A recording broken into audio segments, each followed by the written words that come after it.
Yo. Well, I was trying to kill the pre-roll.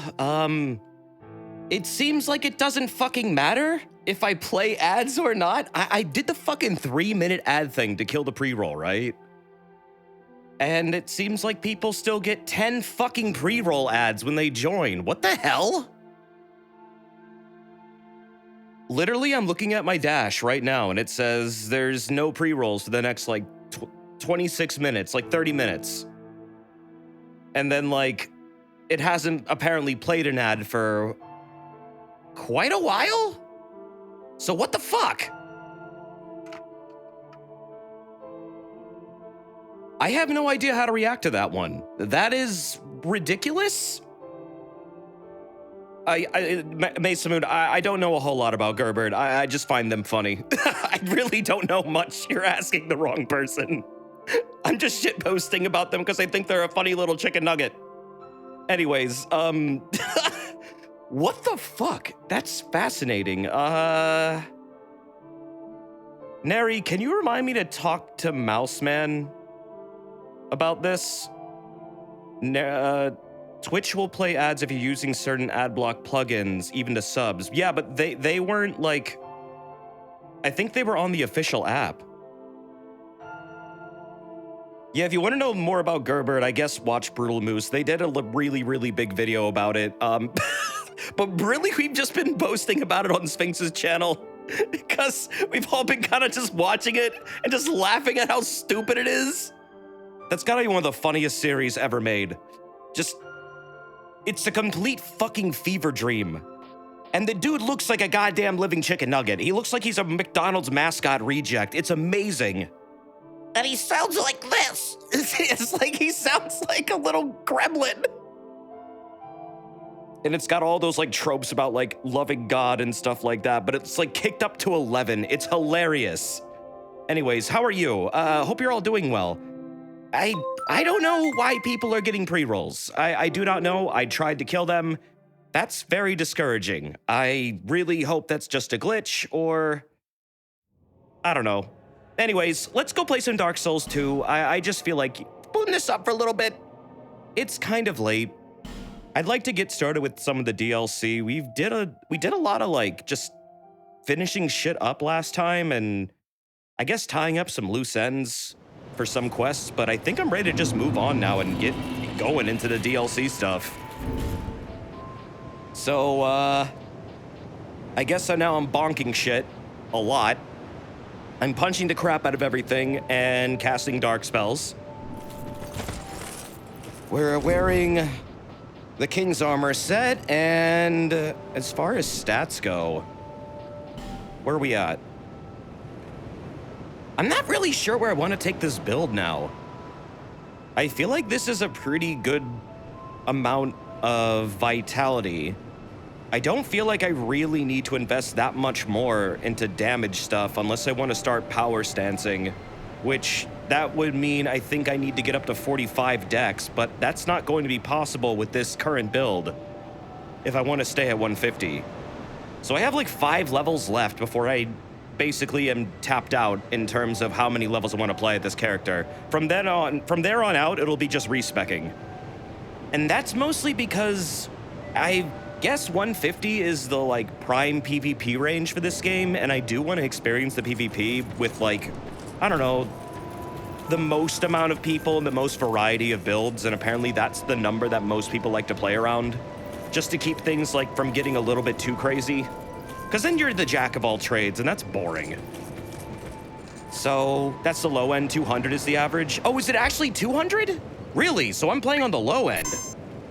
Maybe just pop 5 endurance or vigor and that's it. Yeah, my endurance is pretty low and so is my vigor. I was thinking about either one of those. If it's... Well, Brux,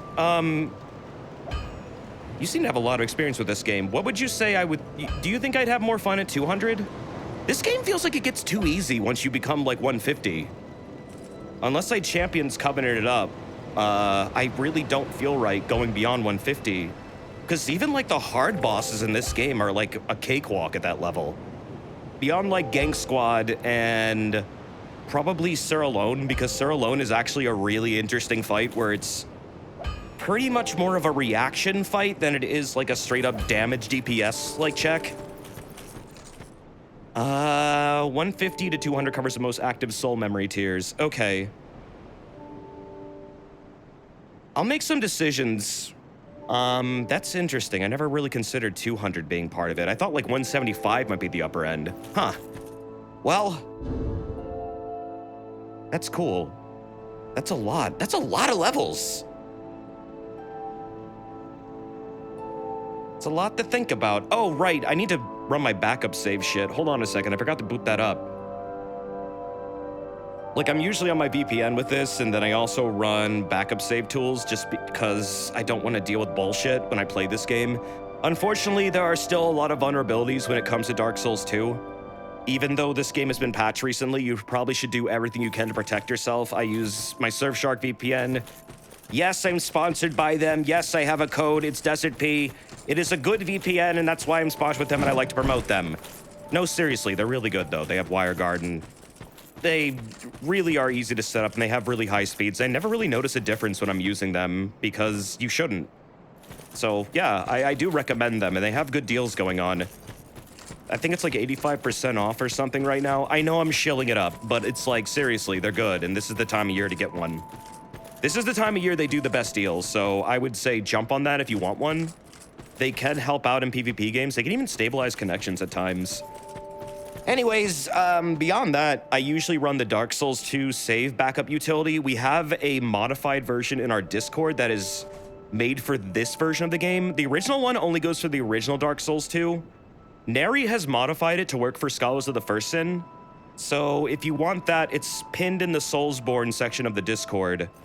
Usually you have to fix it up yourself in like fucking in like C+. And it's kind of a headache if you don't know what you're doing, even though it's not that much of a change. Neri did the work for us, so it's posted in there if you want it. Anyways, I need to get to Shulva. I think that's where I first want to go. What did I do? You fixed up the mod, remember? You fixed up the mod in C+. Or C++ or whatever. Remember the thing you fixed up that you did? I'm thanking you. Yeah, the backup thing that runs backups at like timed intervals, so that way if you get fucked up by a hacker, you can just call up an old save and it's like as if it never happened. That's a really big deal. It's changing a single string. Yes, but you don't realize how annoying that is for people who don't know what they're doing. Neri, that would have taken me an entire night to figure out what string to fix. You discount yourself, just like Barkscript discounts himself on being an excellent rigger.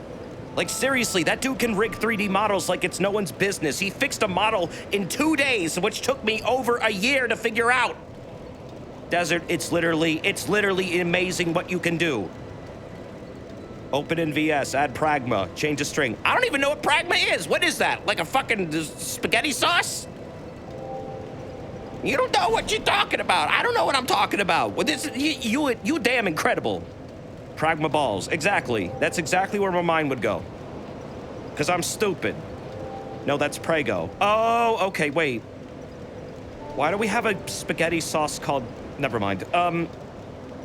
Okay, so to get the Shulva, what we gotta do is you gotta go to Black Gulch, and we gotta go to the Roddens area. I don't think there's anything else I need to do right now. I can't think of anything, but it doesn't really matter. It's not like I'm gonna get locked out of shit. So down deep beneath the world in that fucking weird-ass pit that's right inside the center of Majula. Oh, thanks. Is this horrific, disease-ridden, poisoned fucking hellhole.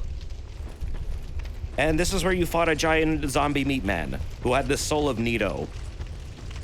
When you go beyond here, there's like this cool little altar that you need a key to activate, which basically takes you to the DLC. This is the gateway into Shulva. I'm not really sure what these things are called or why they're constructed the way they are. Why are they made out of like serpents and shit like that? I have no idea. Is there an official name for this structure? Like, seriously, it's super cool, but this is every time you want to access a DLC, you have to go through one of these. An altar, yes, but like, why is it, what's up with the serpents? What's up with the 3 serpents specifically? Why are they headless? What are these, like, monoliths that are surrounding them? What is this thing in the center? What is it emitting? They look cool, that's all. It's never just that, though. One thing to keep in mind is that soul memory is the main ranking system, so at 150 you get folks who have most likely finished the DLC and never died, and carefully kept their soul memory limited, so it's a skill gap as a result. At 200 it's a lot easier to find folks, also the arenas are separate from duels. Okay, so you're saying I might enjoy 200 more, actually?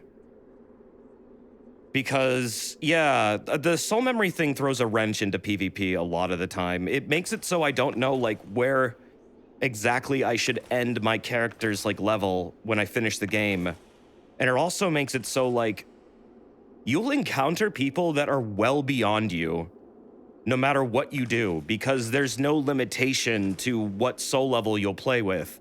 So long as they have the same amount of soul memory, they can be within your PvP range. And there are ways to manipulate your soul memory so that you can play with people who are significantly weaker than yourself. It's kind of a dog shit system that actually wound up enabling, like, over-leveled ganking way more than, honestly, it would have had they just left it alone. I kind of hate it. Anyways, I don't know what the hell this structure is. I've never really figured it out. I think it has something to do with primordial serpents or something, but that's just like a wild guess. I really don't know. I've never seen anyone try to explain what the hell these things are. There's a one-day Capcom sale on Steam right now? Oh, really? Oh, well, shit. Are you able to read the tablets? No. I don't think Dark Souls language has ever been fully translated, ever. Also, this might be some kind of ancient language. I have no idea. Unfortunately, that's never been a thing that we've been given information about. But anyways, without further ado, let's get the fuck in there. Also, yeah, that's an interesting effect. I think examining it means you read it. Wait, really? Hold on a second.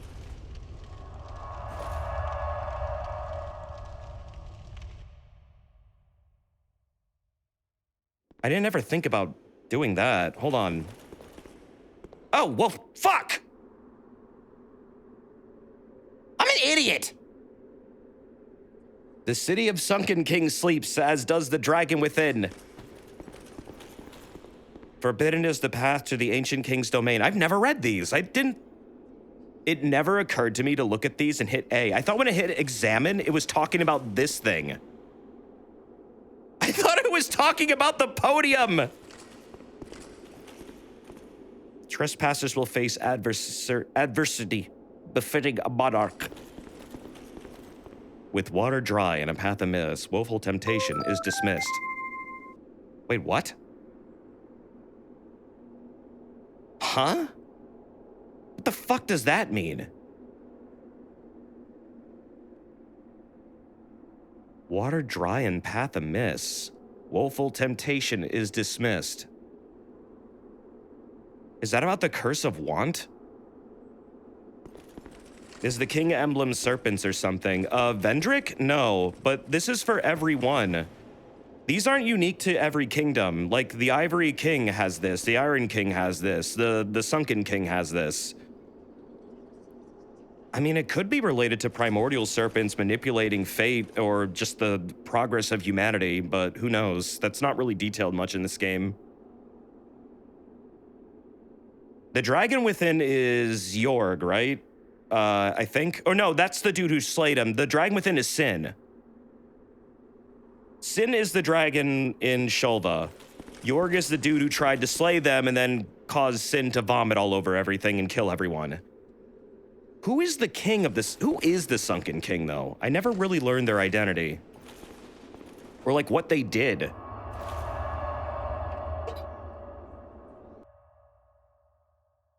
The Sunken King is the Rodden. No way! The Rodden is the Rodden has to be Pharaohs. There's no way that's the Sunken King. I don't buy that one. I'm sorry. I respect your head canon, but I don't know, man. That one seems weird. There's a lot of people in the Rodden. There are, but the one that's mainly controlling the Rodden is likely the one on his shoulder, who seems to be guiding him around. And I'm pretty sure it's implied to be Pharos. The Rodden isn't one guy. Well, it does have a singular soul, and it's Nito's soul. But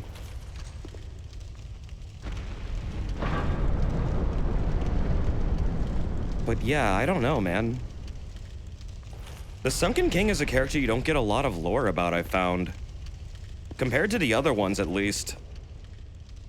Like, you learn a lot about Iron King, you learn a lot about Ivory King, but I didn't really get anything here beyond, like, I guess he worshipped a dragon. It is interesting, though, that it's tied to the Rodden's boss area, but I'm pretty sure that's because Shulva is nearby. Because when Sin vomited all their poison out, it looked like it affected the little, like, statues that the Rodden builds, and has completely covered the bottom of Black Gulch, which might mean that this kingdom is within the vicinity of the area. You mentioned someone having Nito's soul. Yeah, the Rodden has Nito's soul. The Rodden is a mass conglomerate of dead bodies controlled by one central unit that might be Pharos.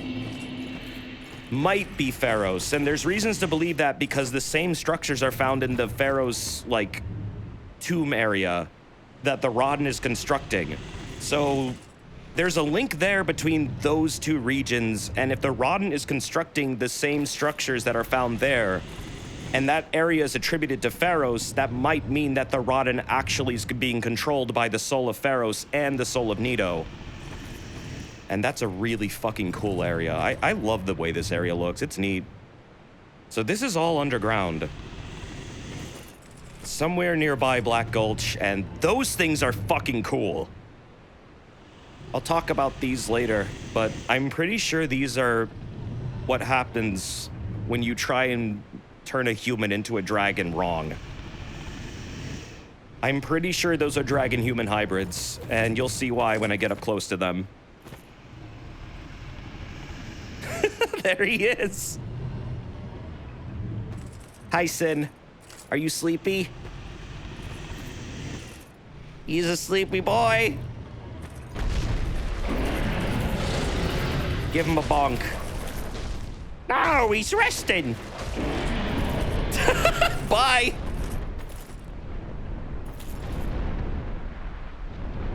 He's got the fucking spear in him, too. What's up with Soulsborne games and everyone wanting to be a dragon? It's just another... what is it? Was it Shinto or was it Buddhist? Like, it's a corruption of the idea of immortality where Miyazaki likes to tie the theme of immortality to dragons because in his world, dragons are inorganic. They're living rock, which means they cannot age. And I guess... in a lot of his games, there's things about humanity trying to transform themselves in order to become immortal and turning themselves into monsters that are, like, just horrific mimicries of what mankind was trying to become because they can't become it. Like, truly.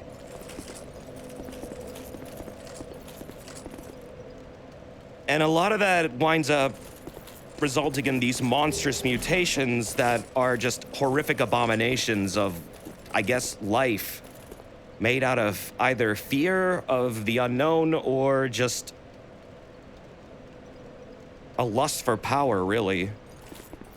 Yeah, like the whole Sekiro giant carp and like dragon tree thing really, really spells it out for you if you really want to know more about this theme. That's a really good game where he like gets pretty in-depth on what he's trying to say about it. Basically, trying to chase immortality is a horrible idea that winds up creating more misery than it solves. For everyone. And it's also just another cycle, usually, where you can't really escape death. Trying to escape death is a fool's errand. Oh god, I'm gonna die. I forgot this area is kind of hairy. What about the drakes in DS1? Drakes in DS1 are just like lesser dragons. They're just little tiny ones. Every draconic creature in this game is still a type of stone dragon or an eternal dragon. They're the same thing. It's just there's different types of them.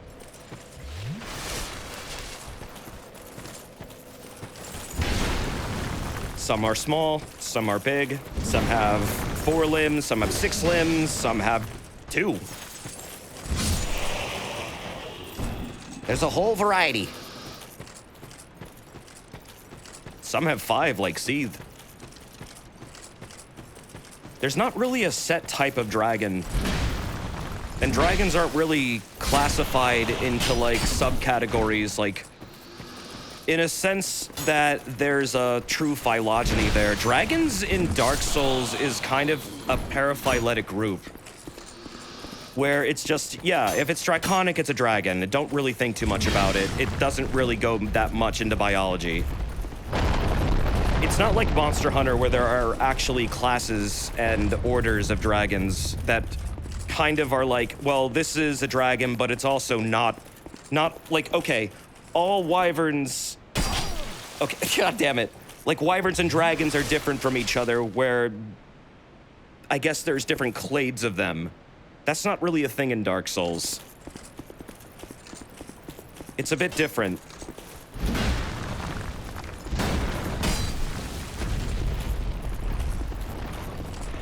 It's kind of confusing. But I guess they didn't really want to define what a dragon truly was. Because the primordial serpents are also considered a type of dragon, but they don't look like a dragon, do they? But they are. They're considered imperfect dragons. You get that lore in this game, actually. It's interesting that they're considered imperfect, though.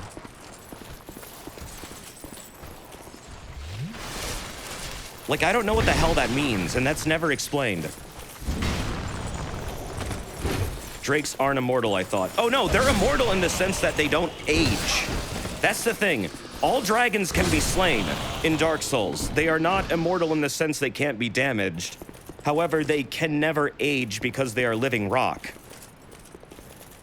So they are immortal in that sense, and that's why they have dragon scales when they drop. The dragon scales are what make them immortal because they're living inorganic material. So the fact that the little drakes drop them makes them, yes, they're part of the immortal species of the dragon, the eternal stone dragons. They're one of them. Yeah, immortal, I know, immortal doesn't equal invincible. That's what I'm explaining. But to some people, that does mean invincible. It's not it's unique to whatever it's... Sometimes immortal does mean invincible. It does. Sometimes it doesn't. In this instance, it doesn't. That's what I mean. They live forever but can be killed. Yes. That's what it means to be a dragon. That's why humanity wants to become dragons. They want to use dragon scales in order to obtain immortality. However, it seems like becoming a dragon in Dark Souls when you're a human isn't really a process that works fully. Like, you can become a dragon hybrid if you work with, like, dragon souls, I guess, and you have, like, a dragon god or something. That seems to work, but then when humanity tries to do it without that shit, like they do in Shulva, things get weird. At least that's the belief of what's going on here. I don't know. There's several other theories about what the fellas you see down below are, but they seem to be some kind of attempt at either remaking primordial serpents or trying to fuse humanity into dragons in order to, like, help them escape the cycle of the you know, first flame. It's interesting, really. I thought there were dinosaurs. Dragons could be dinosaurs, yes, but they also might not be. It's not clear. Why do dragons hate people so much? Oh, that's because we killed them all.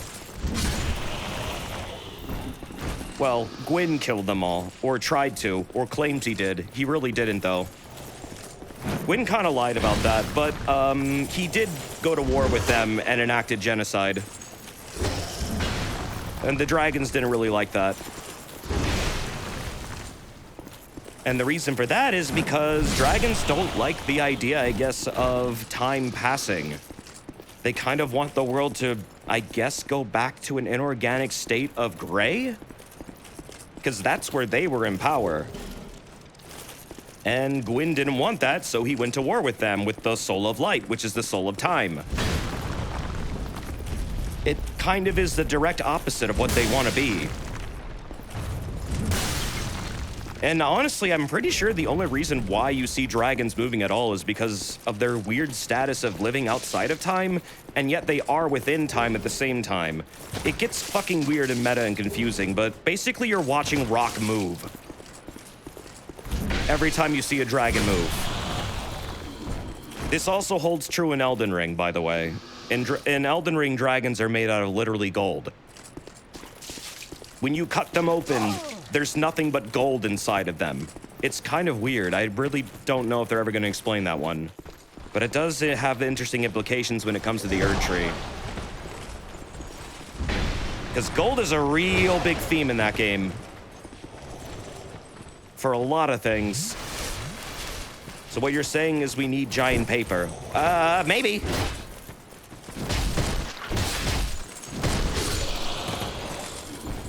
Yeah, dragons in time seem to be a thing that a lot of fantasy games like to go into. I guess just because they're really mysterious creatures that seem so ancient that they probably do exist beyond the, like, human understanding of time. But this game quite literally spells it out. Yeah, they live outside of time. It's implied they were the ones who kept the Elden Ring before the Golden Order. Right. Dragons were originally the first Elden Lords, but there's a whole lot of muddled history there. I really hope we get some DLC explaining that. That'd be really cool. I also hope we get some DLC explaining, like, the entire old dynasty. That's something that's been really interesting to me since the game came out, Elden Ring. I mean, the old dynasty was, like, definitely involved in the Scarlet Rot Lake. Probably has a lot to do with Farum Azula. And I really want to know the identity of the old bearded dude. Who's, like, always clutching the rock whenever you find their statue. There's, like, an entire region of nothing but that dude's statue. And he doesn't have a name. And yet he has statues of himself, like, everywhere. Yeah, he's the guy who looks like Santa. I really want to know more about him. Because right now we have nothing. Literally nothing beyond certain regions where you can find the influence of said character. But what they did and what they're like and what their name was and the relationship to the old dynasty, we don't know.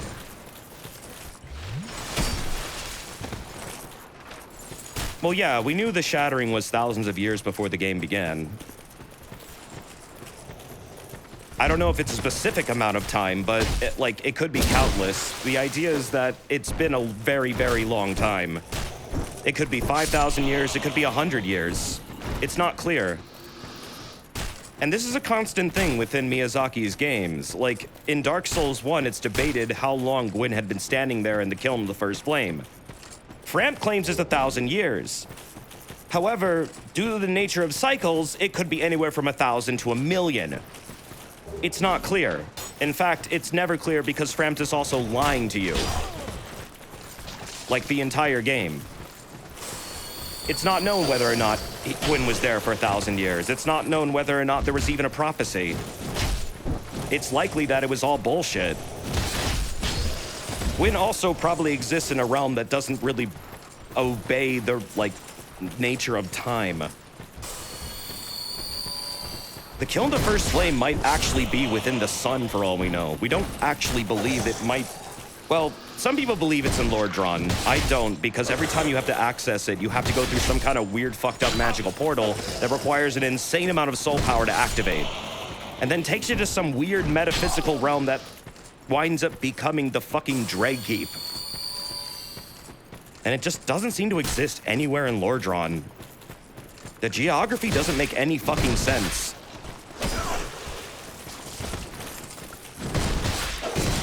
I'm really sure it's in some kind of pocket dimension. It wouldn't surprise me that it would be on the sun, but you can see the sun from the surface of the sun because of fucked up time bullshit.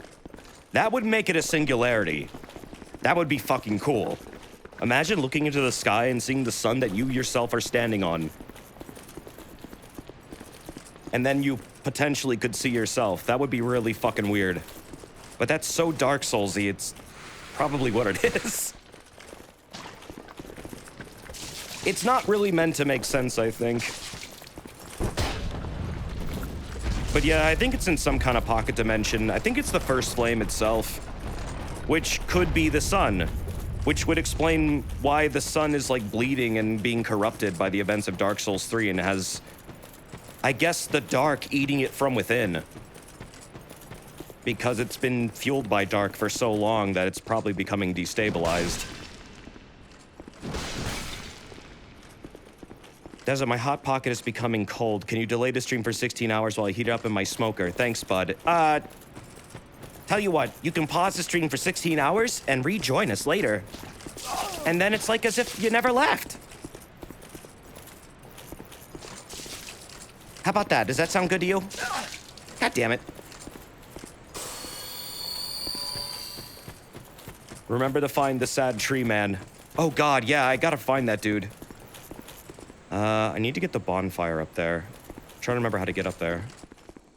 I think I need a bow here, right? So, what do? You activate this. Raise that one up. Have you mentally processed everything in the Xenoblade 2 ending yet? No, honestly, my brain has been a bit fried for the last few days. Honestly, I almost didn't stream tonight because I'm seriously super tired. Like, I just got hit by a wave of it, man. I do want to do some, like, deep dives into it before I start getting into Torna, however. I'll do some reviewing. But a lot happened in that ending. And I'm not sure I really want to comment on it right now because it's like, I don't think I fully comprehended it.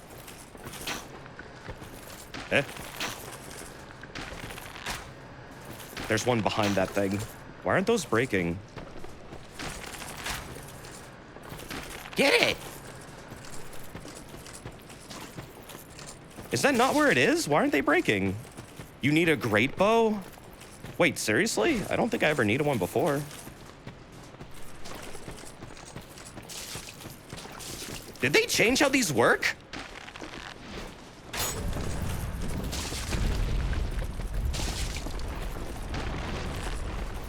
Maybe I can hit it from here. That's being blocked by an invisible wall.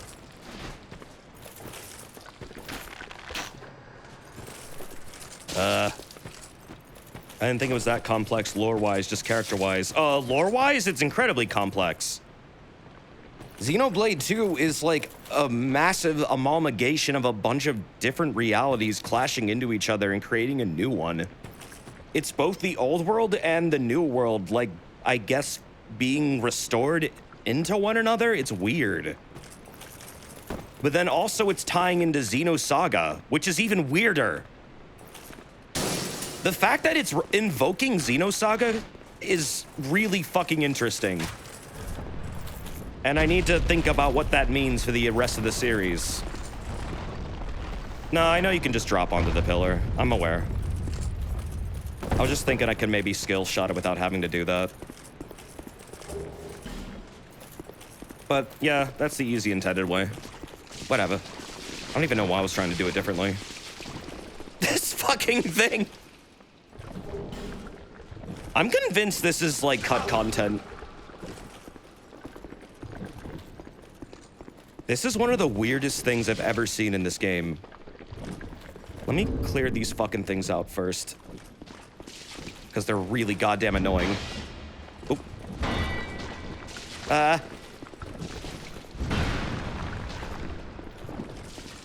What the hell do you even call these things? Pharaoh's lizards? Oh, right, they don't really take damage, do they?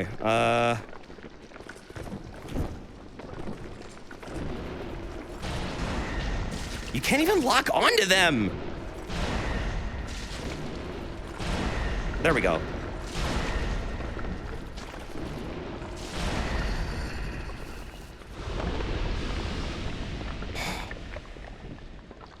I almost feel like this was like a beta concept for Aldrich or some kind of cut boss.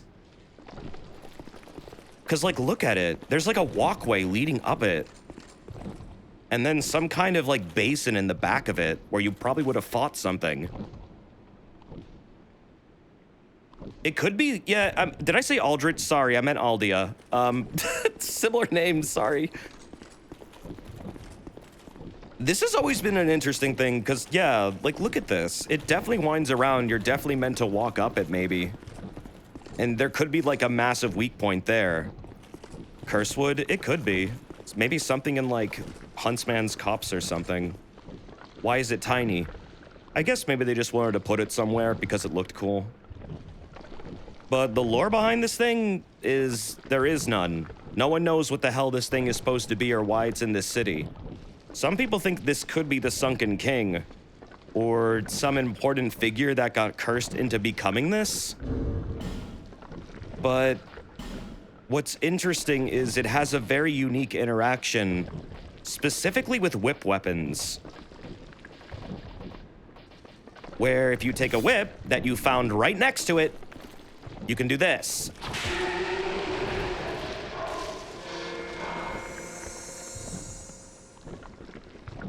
So what did that do? That repaired my club. This thing repairs your weapons when you whip it.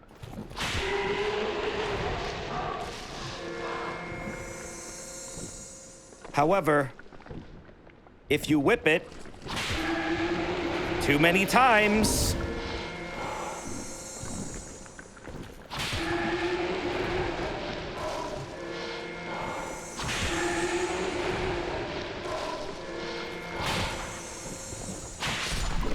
it will die.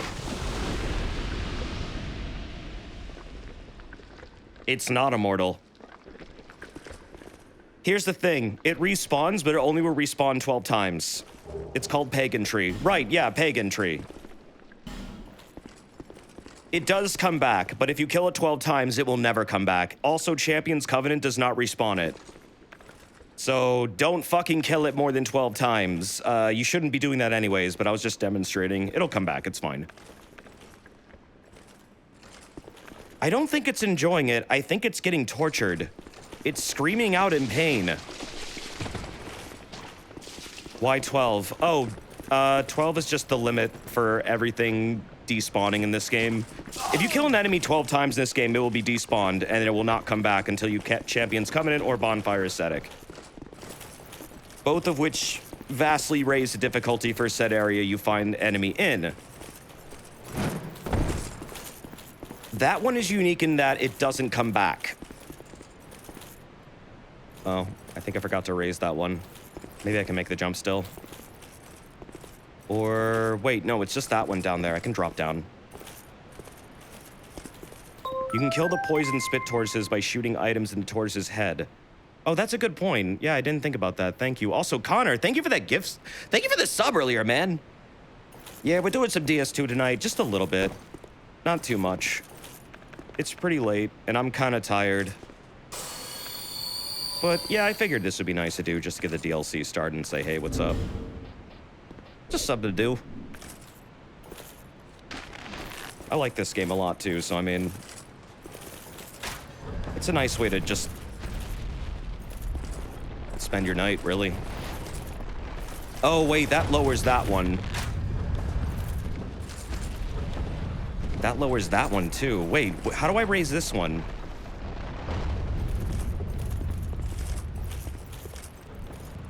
You can essentially clear an area 12 times to empty it. Yeah, you can. That is exactly what you can do in this game. Some people really like it, and some people really hate it. I think it's kind of neat, but it's also a little annoying. And the reason I say it's a little annoying is because it does kind of mess with your ability to, like, I guess, grind for certain weapons if you really want them. And it does kind of get in the way of, well,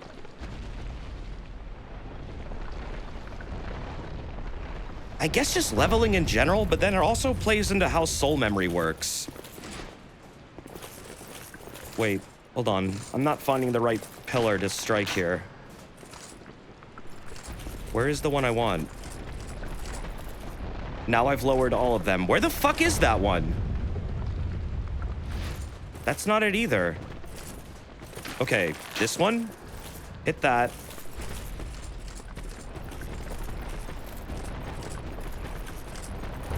Yeah, I like this zone. This one's really cool. It's very Zelda-y. I like how they encourage the use of bows in order to activate switches. It's neat. I can't really think of any other Dark Souls area that's like this. So activate that one, and then these two. So then this one, and this one. But then I need to raise this one. Where is that? Is that the one that's up? Is that that one?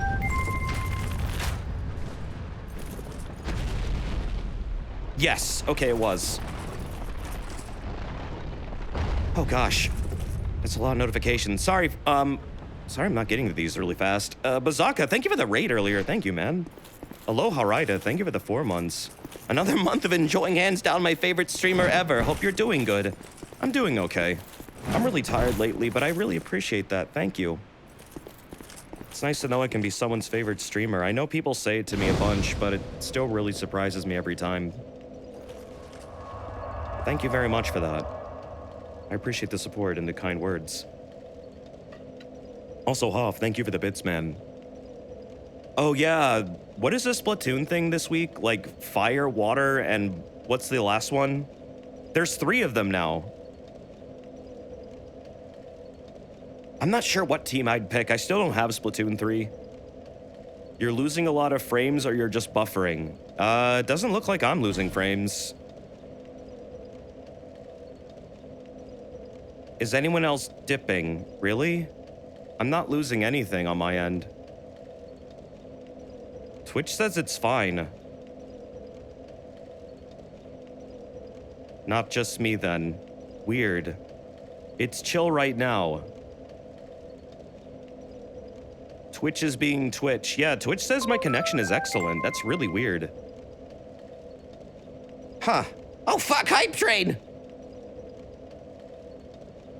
Damn, you guys are really subbing this up. Well, I appreciate that a ton. Thank you. I don't know what's going on with Twitch right now. That's really fucking strange. Ravenous Ram, thank you for the year sub, dude. That's really kind of you. Thank you. Boilerplate, I hope you're doing well, man. It's good to see you. Thank you. 32 months, that's a long time. NJ Klein, thank you for the 33 months as well. Muncho, thank you for the 53. That is a fucking long time. Both of you are... Damn, it's forever. And Jake Bob, thank you for the 9 months, dude. It's that time to resub again for your funky Pogona, dude. As long as you don't get Funko Pop Pagonas, we're fine. Funky Pogona can happen. Just don't make him a Funko Pop. Funko Popgona. I'm gonna regret saying that, I think, later. But thank you. I really appreciate that. How you been? Brain Curse, thank you for the gift sub, dude. I hope you're doing well.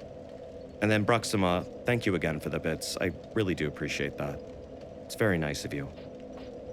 I might have a level here, actually. What is my threshold for leveling up? Does it tell me? Oh, it does, right. Oh yeah, I do have a level right now. I could go for it really quick.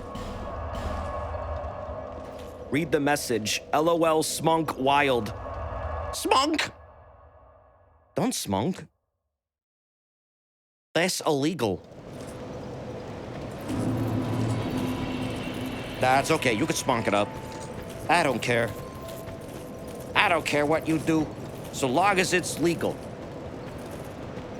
Oh, there are 2 eyes. I thought that was an L. Smunk weed. Until hope has fully withered. I was about to say, like, wait, what does Smunk Wild mean? That could be like a band name.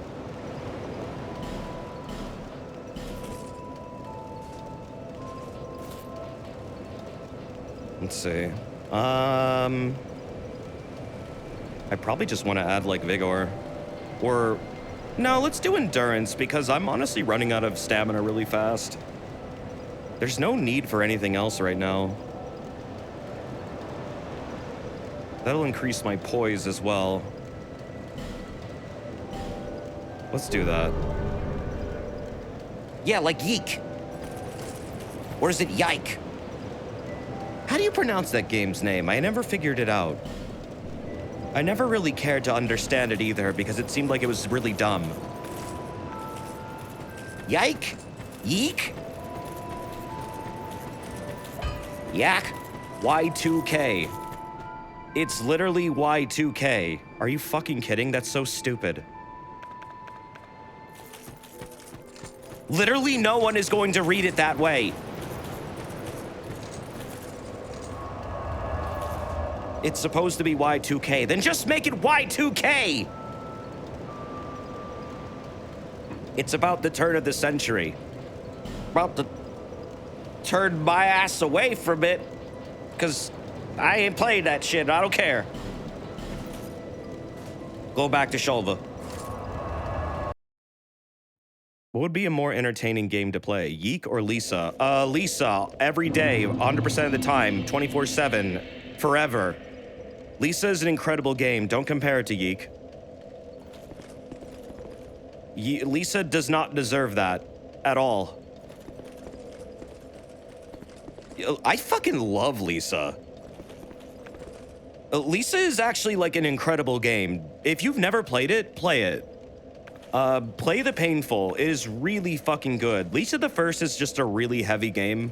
It is the backstory for The Painful, but it's really, really dark. It is incredibly dark. The Painful is also dark, but it's a little...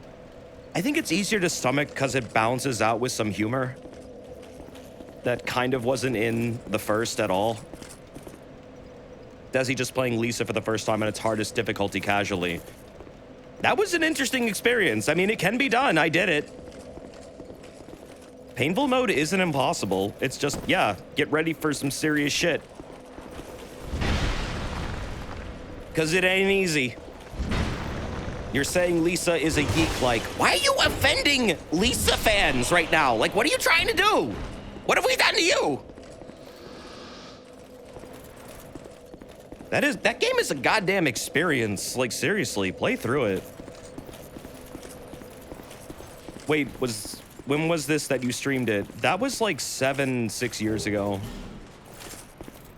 The Lisa streams are super fucking old. Like, really old. I hadn't even figured out streaming yet, really. I kind of want to replay the series.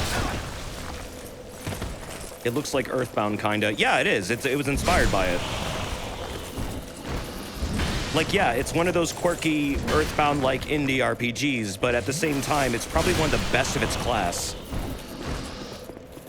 It is, however, a very, very adult, mature story that tackles a lot of things like trauma, death, suicide. Lots of things that are designed to make you feel bad. However, it does a very good job of doing it, and it actually winds up doing it in a strangely tasteful way.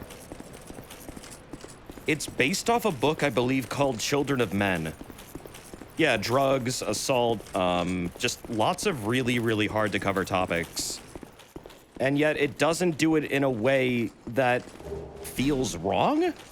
And somehow it manages to also insert a lot of humor in there that works.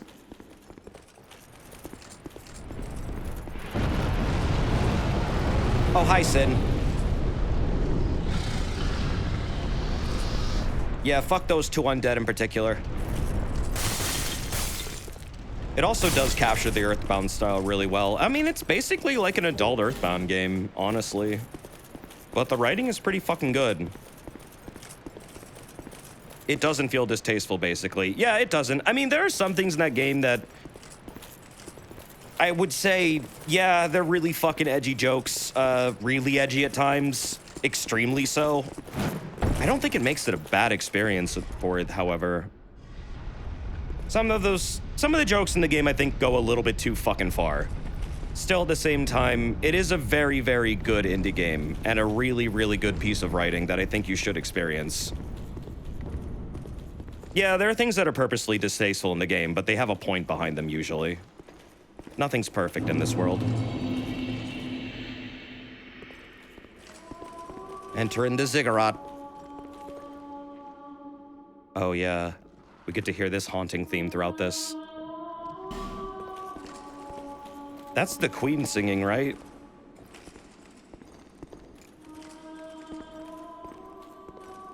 Isn't there a character named Buttfart in Lisa? Yeah, I'm pretty sure there is. There's a lot of characters like that in that game. No, it's Gerbert singing.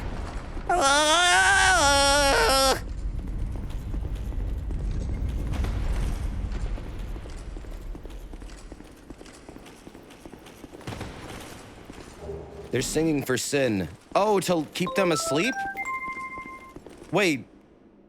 What is the lore behind the singing? Is it like that calms down Sin or something and keeps them from vomiting everywhere? Was that what it was?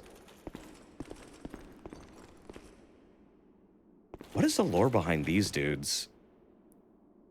These ghost fellas are crazy. They're really hard to kill. I think so, yeah.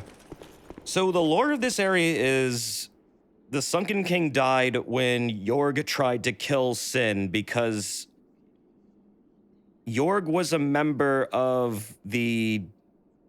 Oh god, which cult was it? It was a dragon cult. It was like the Archdragon cult, right?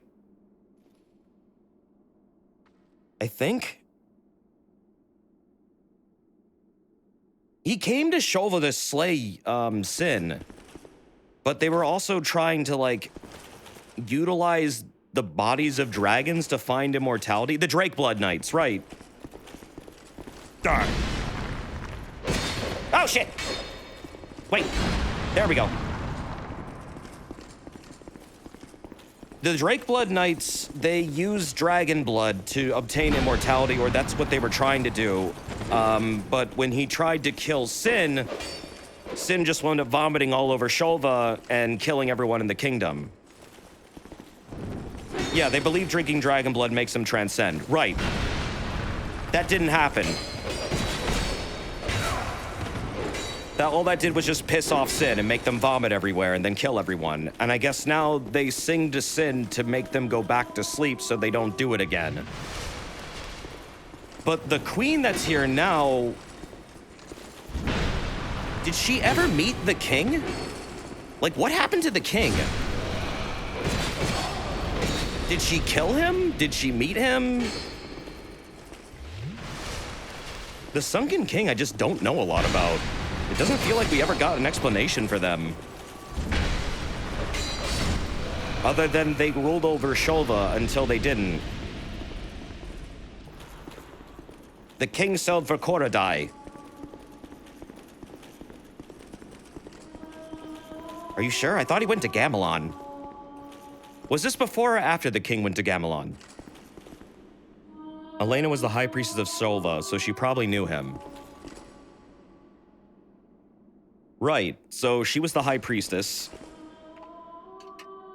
This will get easier to understand once I start getting some items I can read. She was the high priestess, but also the queen. And also a shard of Manus. I'm still trying to figure out where the king fits into all this. Like, what was he doing? Why did he revere dragons so much? Why was he trying to make dragon hybrids?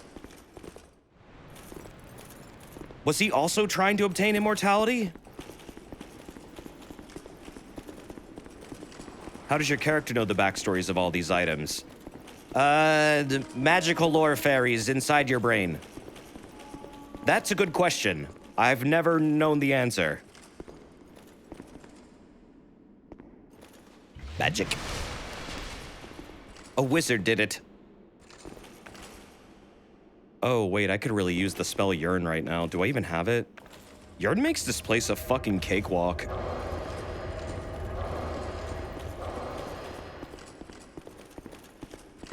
I thought Lisa was an entirely different game. A lot of people have told me about it, but I thought it was a completely different game. Oh, what did you think it was? That's interesting. Lisa is a very, very dark RPG series that has a lot of really good, like, story elements. And is very Earthboundy and quirky, but it has a really cool fighting system where you, like, type in letter combos to do, like, Hadokens and shit. It's fucking awesome. I love it. You thought it was a horror game, but you play as a girl. A side-scrolling indie game. That's Lisa the Joyful. I wouldn't call it a horror game, but I would call it a side-scrolling RPG. You've got it half right. It's not horror. Well, it does have horror elements, I will say.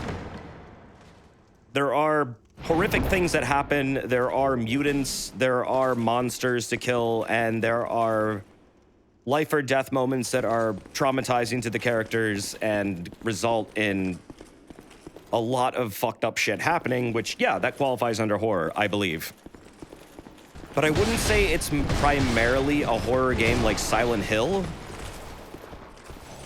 It's a really screwed up post-apocalyptic universe that has mutants and stuff. It's kind of more like a Mad Max, but a really dark version of Mad Max. As if Mad Max wasn't already fucked up and dark enough to begin with. This kind of enters territory that the action-y, you know, that series is more action. This is more like a deep dive into what makes humans fucked up and weird.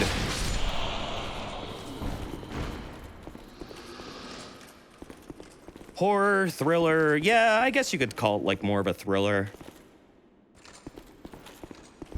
But I mean, it does have, like, there are parts of the game where your character will get drugged the fuck up and then hallucinate.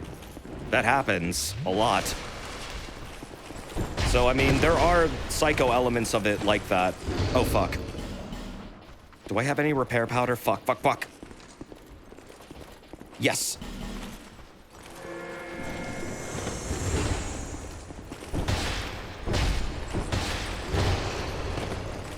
Yeah, Boilerplate, I mean, I would recommend it. If you're curious about it, I would say go for it. That's a really fucking good game. And probably one of my favorite indie RPGs ever. I remember I played it and Undertale for the first time back to back, and actually, I'm not gonna lie, I like Lisa way more. I thought Lisa covered similar themes to Undertale, and it does, but in a much more mature and adult way that would have radically changed the approach Undertale took, to the point where when you play them side by side, I felt like Lisa had a lot more emotional impact, even though I would say Undertale has a lot of that. Not that they're directly competing with each other, but they do both kind of enter like that existentialism sort of area, where it kind of explores what it means to be human and what choices we're making in our lives, and if they're actually for the better. Oh, shit! Omori? Yeah, I need to play through Omori. Servy's got me that game a while back, and I'd like to play through it. I haven't been playing it because I've been kind of, like, super depressed lately, and I feel like that's not a good game for me right now. I have been. It's part of my life. It's whatever. Don't worry about it. But, yeah. These are not games you should play to feel good, by the way. I will say that Lisa doesn't really intend to help you feel good about anything. It kind of is a game that's designed to make you feel like shit. In a weirdly good way. I don't know how to describe this.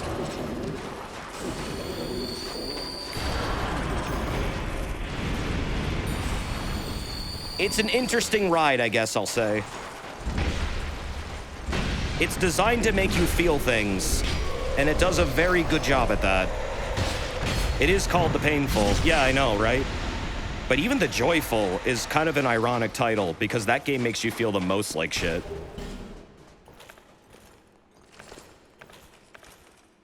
But that's the sequel. Don't play that one first. That's literally the sequel to The Painful. Darn. Probably shouldn't be using poison arrows on these guys. Oh, wow, that does jack fucking shit. Okay, then. Darn. Ooh, also Delta Cyan, thank you for the 60 months. Thank you. That's 5 fucking years. I really appreciate that. What's up with you? And Agent Red Jackal, thank you for the raid. How you been? We're doing some DLC right now. What you been up to lately? What were you streaming? Were you playing Persona? I never played Spec Ops: The Line.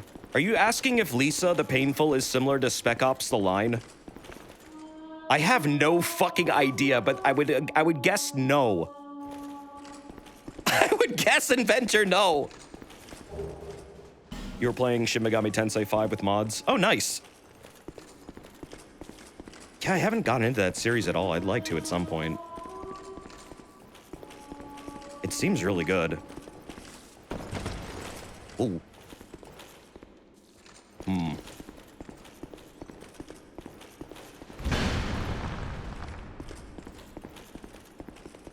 I forget what that switch does.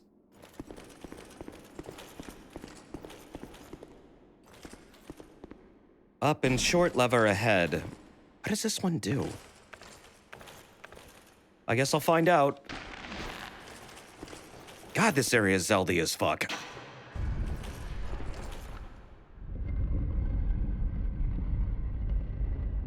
Well, that opens something. Yeah, I think I would like the lore of Shin Megami Tensei. Shin Megami? I'm really into that kind of shit. Like monsters and demons and cosmic horror bullshit.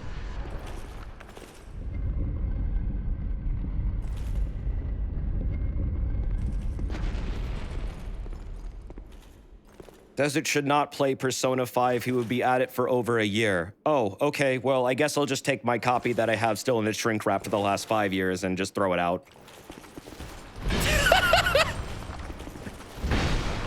I'm never opening that thing. It is now a collector's item. I will sign it. And ruin its value because I don't... my signature doesn't fucking matter.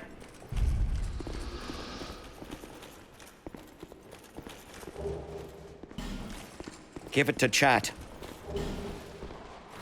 I've debated about giving it away for like a charity thing or something. The idea did come up at one point. I was going to propose it to Hootie, but I decided not to. I didn't want to play with like shipping things. But maybe one day.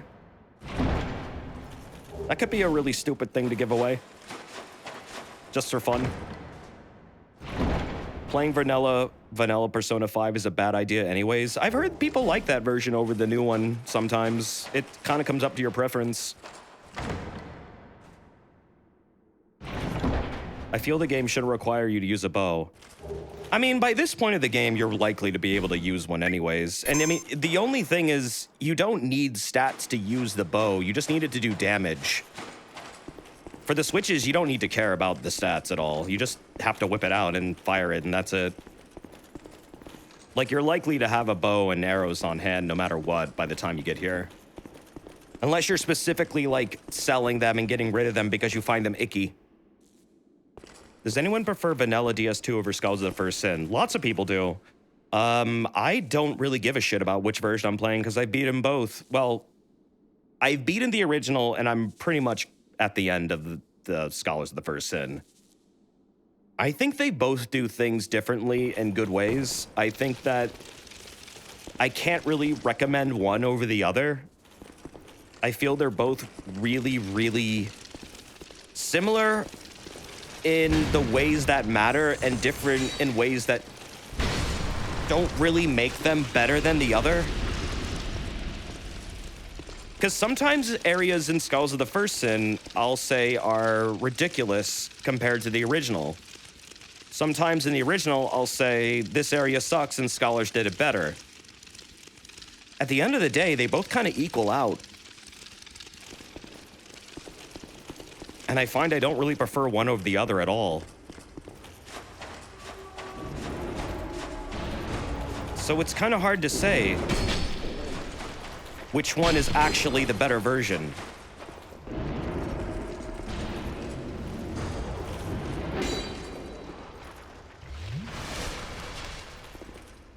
I think there's a thing in there, a bonfire. I have to remember how to open that door. Oh shit! No! Don't do it. Okay. This is the fun room of DLC. Oh, I forgot they did that. Fuck!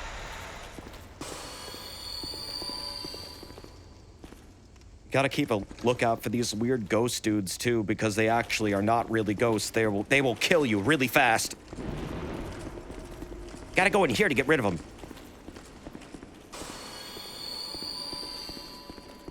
This is where their real bodies are. Whoa! So you take these out to solidify them. You can still kill them as ghosts, but like it's significantly harder, and they have ridiculous amounts of health. Come here. Bye. Come here. Come on, come on. Come on, come get me. Come get me.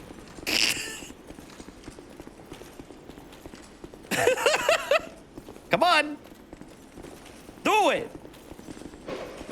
Bye. The ghosts can be harmed by elemental damage. They can also be harmed by gravity. Did the one just fucking fall? Yeah, they all did. Got the key. Duh. Duh. Duh. No more ghosts. Yeah, these aren't the type of ghosts that can fly around and be spooky like in Halloween movies. They are affected by gravity because they're stupid. Duh. Also, DLC, thank you for the bits earlier. I feel bad, so I'm amending my statement. You should play it, but on your own time. Yeah, what, Shin Megami Tensei? Or Persona? I mean, I've been considering it. There's a lot of RPGs I want to play. Like, I still want to play Yakuza 7. I still want to, like, I have so fucking many. And I've been saying this forever, and yet I never get to it. I always boot up something else. I get distracted. I forget. I gotta, like, commit to it. You know? Like a dragon? Yeah. Like a dragon. Oh, shit! I always forget which ones are the trap chests. Oh, cool. Thanks for the absolute garbage. What did that one do? One of these activates that door over there. I need to remember which one it is. Was it a ceiling one? Like, there's that one, but that activates that door. I'm not trying to activate that one. I think it might have been down here. Trap chests are always wooden. Yeah, I know, but they kind of switch it up on you in the DLC sometimes. Like, sometimes... Is the DLC the only time where you find, like, metal mimic chests? Because I'm pretty sure they don't exist in the base game. At least I don't remember if they do. Oh, fuck!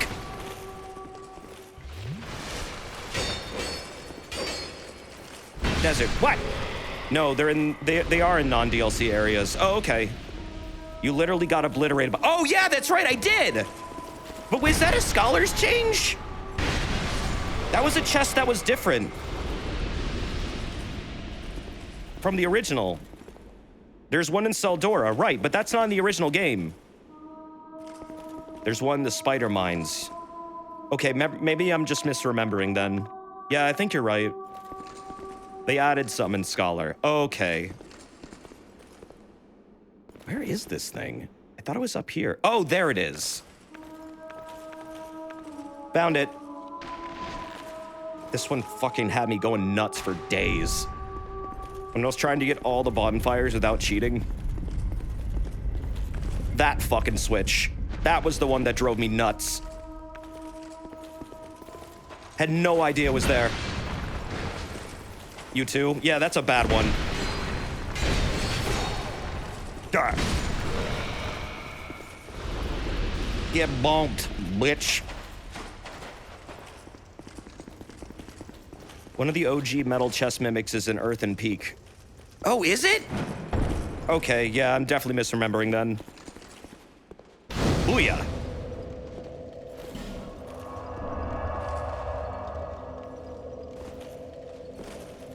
Cool. That's a really helpful bonfire, actually. Oh, nice. This is a good crossbow. This is like the upgraded Avalon almost. Where is it? Is this a repeater one? Oh, wait, no. This isn't the one that repeats. That's the other one. This one's normal. This one fires dark bolts, though. That actually goes well with my build. It's a side grade. There is a rapid fire version, however, but I think you looted off the dude in here, actually. The one down there. Tales of Arise was good. Oh yeah, I saw you pick that up. Glad to know it was good. I've never played a Tales game. I really wanted to get that port of the one with Lloyd that everyone likes. I always hear so much about it.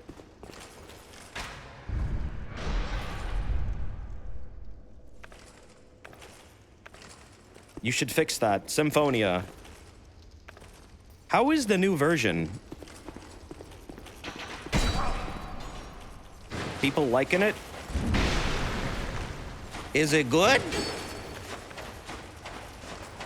Oh, is it not even out yet? Yeah, the remake. I was gonna see about picking that one up if people liked it.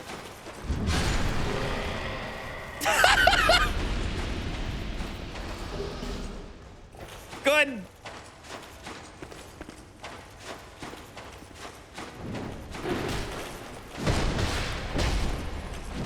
Uh-oh. Hi.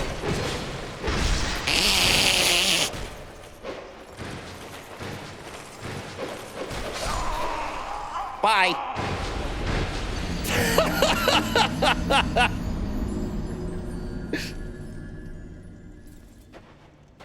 Thank you.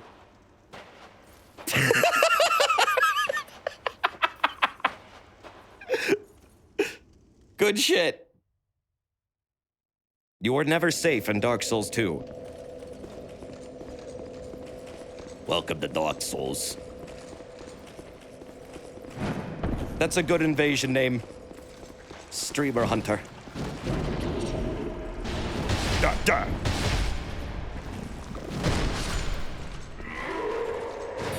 I don't mind being invaded, dude. I find it fun. Invasions in this game are a lot less annoying than I feel like in, say, Elden Ring. They happen a lot less frequently, I've noticed. And the people who do it are usually just like... They're not really try-harding at all. They're just having fun. Sometimes they use really suboptimal builds, too. Sometimes they're very gimmicky and memey. It's a totally different ride from, like, I guess, the current most popular Soulsborne, which kind of makes sense. There's an invasion cooldown. Yeah, but, I mean, there's one in Elden Ring too, but it's super short, and I get really fucking annoyed because it feels like you can't go 5 feet without having to fight somebody, and it becomes, like, less of a cool thing that you can do and engage other players in, and more of just, like, a god damn it. Like, I like this, but not this much. Sometimes you get the upper hand on him, or you surprise yourself, and then it feels really cool. And then you do that a whole bunch of times. Sometimes you get the shit end of the stick and you get jumped. It's just kind of the nature of the game. Some people into it, some people not. If you're not into it, you can just play offline. That's what a lot of people do. Oh, fuck. Wait, wrong switch. Why did I even do that? Not sure why I did that one. My bad.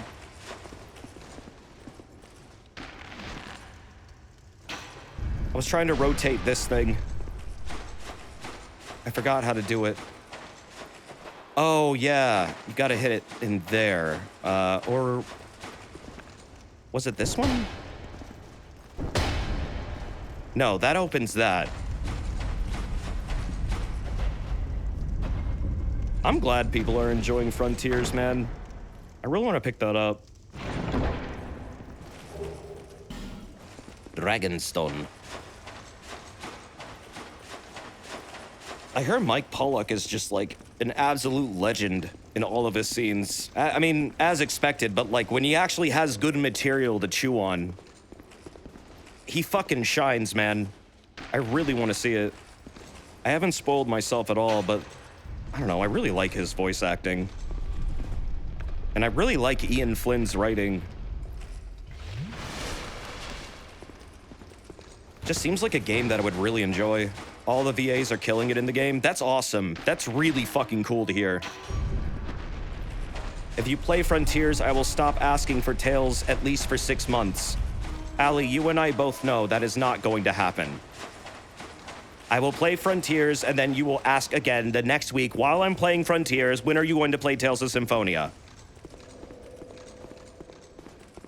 You and I both know. You cannot fool me. But yeah, I'd like to pick it up. I'd like to play both of them at some point. Yeah, okay, well, at least you're being honest about it. Thank you for being honest.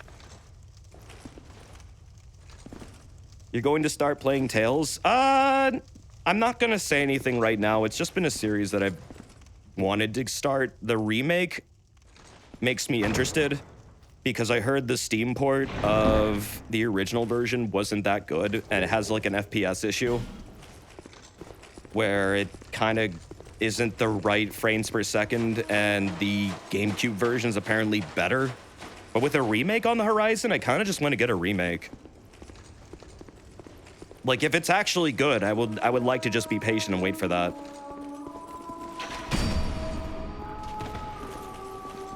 I don't think you can play as Tails in Frontiers. Wait, you can't? I thought you could. Frontiers is Garbo. Well, not everyone likes Sonic games. I've been hearing it's really good from a lot of people who are hypercritical of the series. Like, not the best game ever, but a step in the right direction, absolutely. Which, for a Sonic game, that's a pretty big deal. I'm not a big fan of Azuka's management of Sonic Team at all. I think that, honestly, he's done a pretty bad job. I don't really see a major difference between him and Yuji Naka's management, and I like it when they fucking pose. But it seems like finally they have a sense of what is working for the series, so I mean, maybe it's different now, who knows? You've been watching it a bunch, and Sonic Frontiers ain't a bad game. No, I agree. From what I've seen, it doesn't look bad. I haven't been seeing very much, though, because I want to play it myself, and I don't want to be totally spoiled on things. But, yeah, no, I've always been a fan of Ian Flynn's writing, like, ever since he started working on comics. Him working on a game is a massive, massive deal for, like, anyone who's been following his shit. Because that's literally his dream job. And I kind of feel really good for him. I don't know, it's nice. It's nice to know that he was able to get that, like, to happen, finally, in his life. That's probably something that he's really wanted forever. I'd like to see what he wrote. Goddamn Jester Thomas.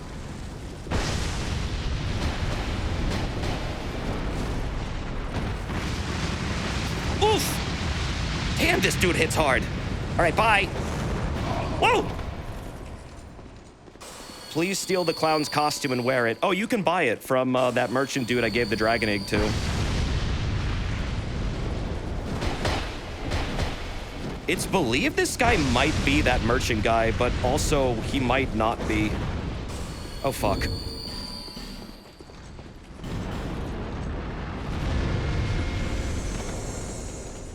The identity of Jester Thomas is often debated.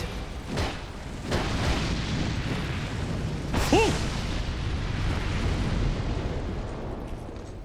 Whoever he is, he's a hell of a badass. Come here! Ooh.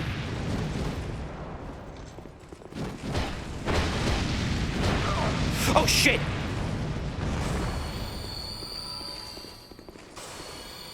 damn, this is a hard NPC to fight. He just goes and goes! And now he's using warmth to heal. Ooh, shit! Damn it, that attack is brutal! Oh my god. No, I know warmth affects me too, but like, Jesus. This guy is ridiculous.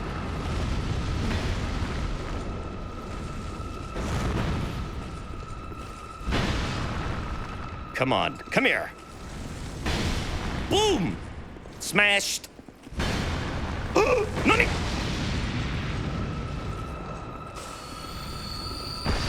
Look at me. Now I'm getting warm. Uh-huh. Uh-huh. What do you want? Come on over here. Don't you want to get warm by that spell you dropped down here? The one that's healing me right now? And not you? Bet you feel like a dumbass. Hey! No! Back! Back! Kill Jester! Kill Jester! Woo!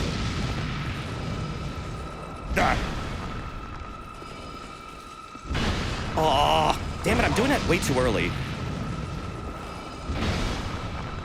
Come here. Again, too early. Shit!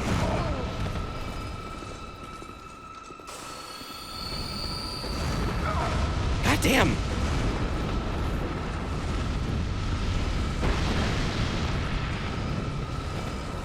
Ooh. Why is this fight so insane?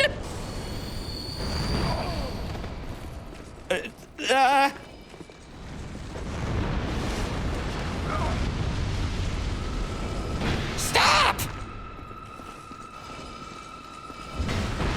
Oh my fucking lord.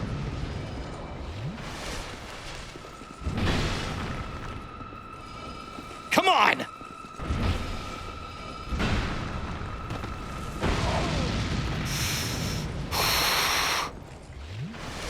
Don't get cocky.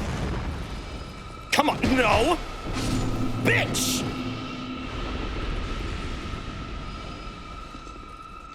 Okay, got it. Yeah, I guess I could put him into like an R2 loop or something, but it's fine. Ah. That NPC is always giving me a lot of trouble every time I fight them. Why do they get to have infinite magic? That's a good question. Why does the Mimic tier in Elden Ring still have infinite items, magic, and stamina? So these are really interesting creatures, and I believe they're called the Imperfect. To me, they seem like an attempt at joining the darkness of humanity with, like, whatever the fuck a dragon is made out of. Because they have, like, weird human teeth. They definitely have this mutant kind of aspect to them.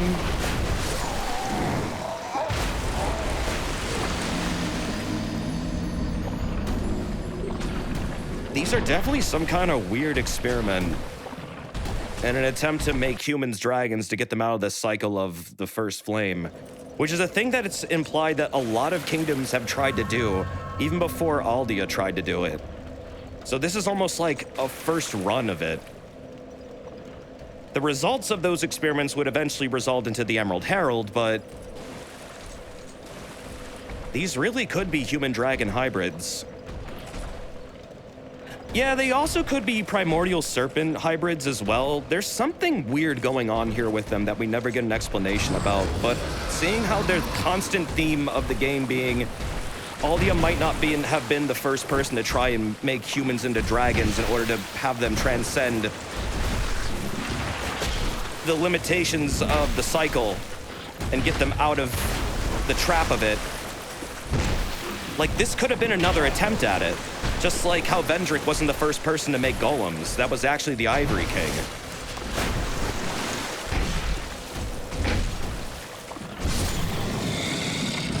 They do look like tadpoles, which is even more interesting. That means they're like in a weird fetal development form. They also vomit dark, which makes me think they are humans, because that's a human thing.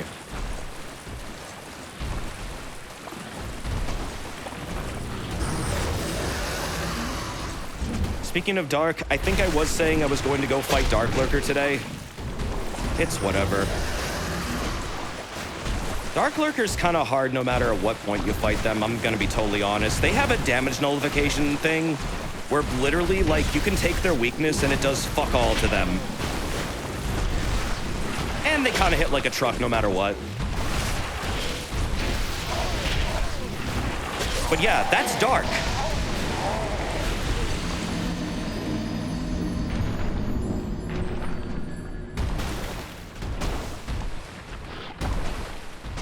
If they vomit dark, they have to be related to humanity somehow.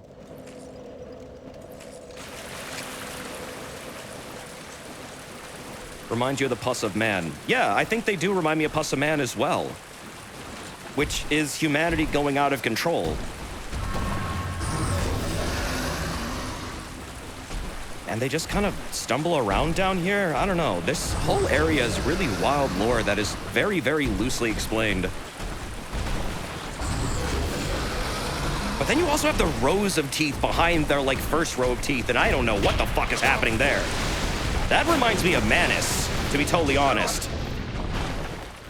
The teeth rows really remind me of Manus. Because Manus had teeth, like, all over his fucking body. Yeah, they're also a source of petrified dragon bones, so they are dragon hybrids of some sort. Just, I don't know, really fascinating creatures. Really weird looking, too. Oh, cool, the Drake blood.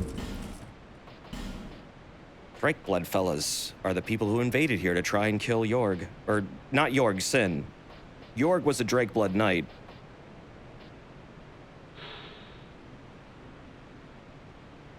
Great sword wielded by Drake blood knights, led by the Honorable Sir Yorg. The insignia chiseled upon its hilt symbolizes dragon blood. To the Drake blood knights, fresh dragon blood was sacrosanct. They believed that by obtaining it... Oh, hi. They could achieve a true understanding of life, transcending their own... hold on. Hi. Hello. I was reading, but... Okay. Would you like to duel? Hello. Here, let's... I'll bow, okay? You want to bow too? All right, cool. We're cool. We're cool. We're cool.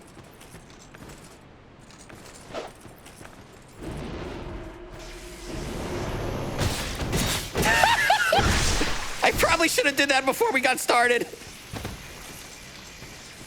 Okay. Oh, do you want me to heal? All right, we can heal. Okay. I'm good now. I'm good. Let's go.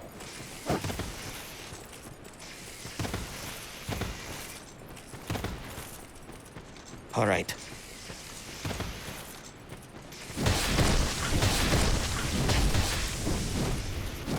Mm-hmm. What you doing? Whoop. Ricard's rapier, huh? Oof. Oh, poison. Yeah?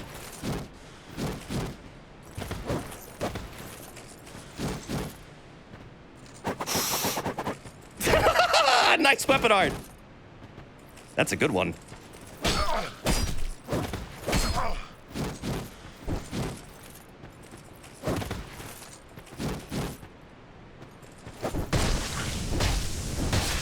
About the DS3, you. Yeah?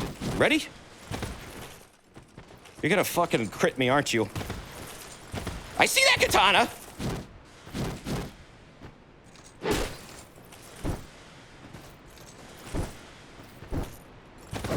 Oh! You got a pretty good connection, bro. No, seriously. This is a good one. That was a good one. Good fight. That was actually a really good fight. Not bad. Good game.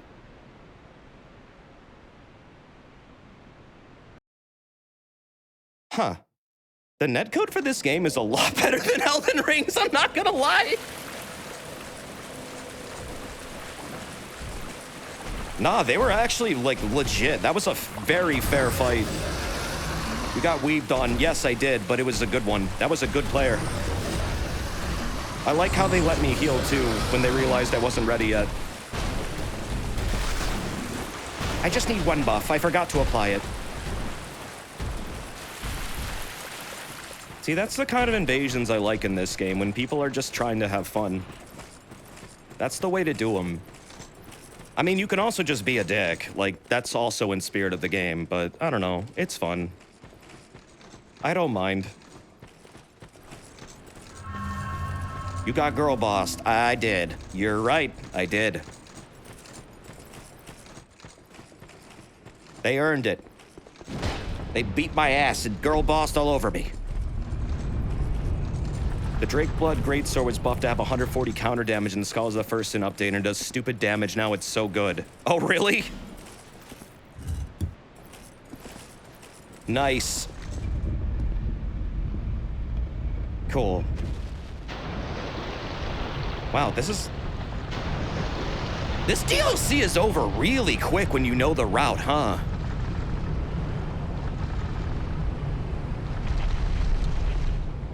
This is like almost the end. God damn, I forgot how short it was. I guess there's a lot to explore and stuff still, but... Huh. What's your favorite DLC area in DS2 Desert? I would say Broom Tower. I think Broom Tower... Specifically... the end of it, when you fight Sir Alone. I know a lot of people hate the walk up to Sir Alone, but Sir Alone's fight made me love Broom Tower so fucking much. It was a great way of finishing off that DLC, I think. I would say presentation-wise throughout,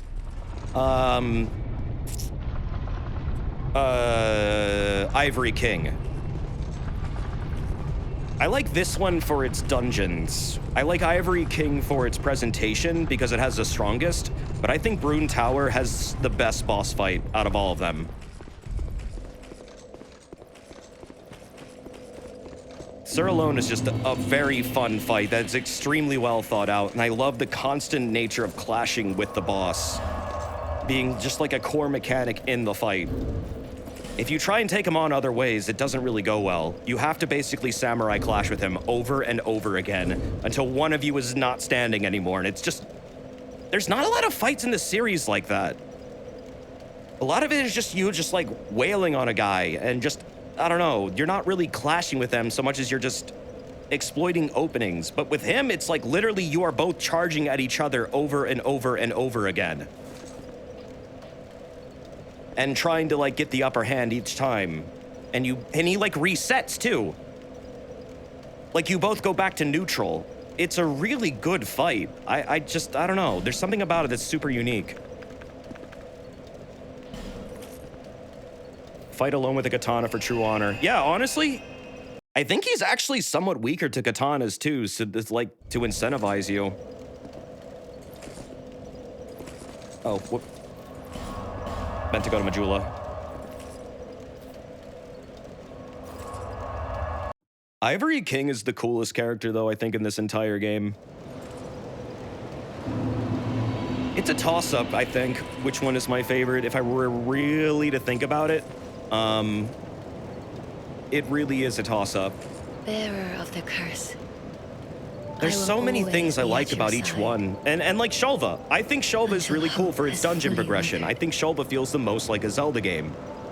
So level design, I think Shulva is the strongest. Presentation, and just, wow, that looks fucking awesome and feels like DS3, that goes to Ivory King. And then Iron King, I think, has the best bosses. That said, Ivory King is a really cool boss. Presentation-wise, it's super strong. I cannot forgive that DLC for having Double Cat. I'm sorry, Double Cat is a massive dock in points. fucking hated that. Hated it. Did it. Wish I hadn't. Let's get some more endurance here. So I can smack shit harder. And faster. LMAO 2 cat, except no one's LMAOing. Everyone's saying, ow, please stop. If you find an Estus shard, bring it to me. Oh yeah, you can co-op the boss So now, that I know. may ease your burden. The thing is, I figured out how to kill them really fast, but I mean, there's only one part of the double cat fight I feel is the actual part that's bullshit, and once you get past it, the rest is easy. The issue is the bullshit part is really hard to get through, and that's the very, few, maybe 10, 20 seconds of the fight where you have to engage both the bosses at the same time. You need to kill that first fight. You gotta get it over with as soon as possible, or else you're just gonna get overwhelmed. There are ways to get rid of the first cat. But you gotta, be on their ass constantly. Once they're out of the picture, though, the second one is easy to take down because it's just the same fight, but only one of them. And by that point, you probably know all their tricks. It only took me a couple tries to get it done, but the run up to it was what was really painful. Yeah, Lud and Zalen, that's their actual names. I fucking hate them. But also, once you figure them out, they're not that bad. I think, honestly, it's the run up to them that makes them even more worse than they are. If there was just a bonfire outside their fucking fight, I don't think anyone would hate them nearly as much as people do. That is genuinely the one part of their entire everything, really, that fucks it up. It seriously ruins their experience. Yeah, Horsefuck Valley. It has definitely earned that name. It is bullshit the area. Can't believe I have 3 of these. I should bust these out more. I haven't for a while. I need to upgrade my fists. My fists are not plus 10, right? No, they're not. Oh, I need chunks. Fuck! Here's something I feel like I should do. I can't buy chunks until I kill Nishandra. I could go kill Nishandra and then have the ability to get chunks. This is gonna limit my ability to plus 10 anything for a while. You get chunks by going through the DLC areas, that's true.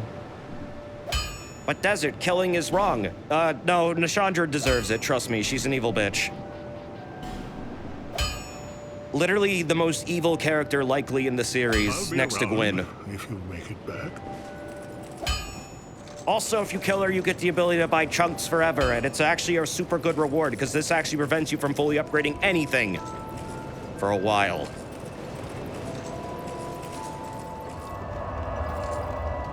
The only free gimme in Frigid Outskirts is the healing water from the Pharos Lockstone contraption. Oh, yeah, that's right. There is a Pharos Lock. Why the fuck would you even use it, though? What a waste. Oh, yeah, Pontiff as well is super evil. That's true. I mean, I meant in this game. Pontiff is the most evil dude in the entire series. Probably more evil than Gwyn. He was gonna make the world way worse if he had his way.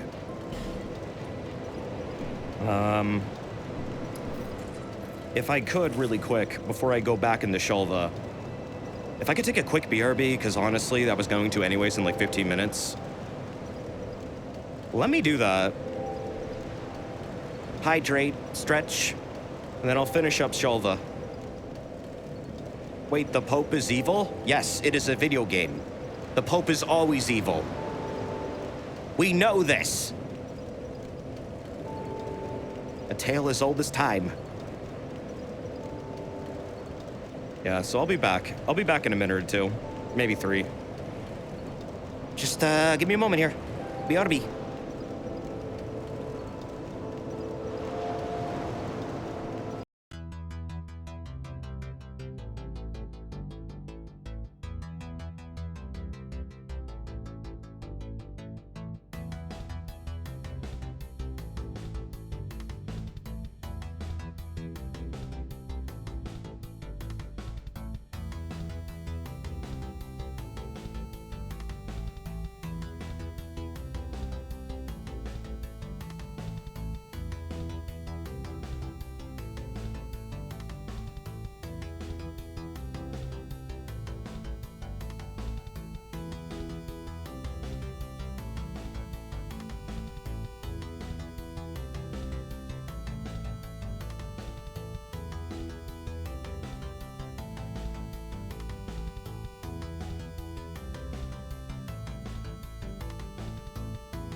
Okay.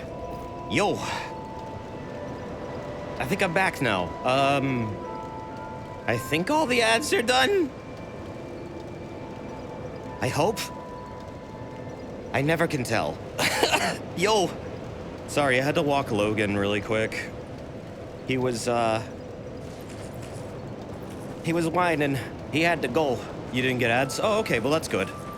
Sometimes people don't get them. I don't know why.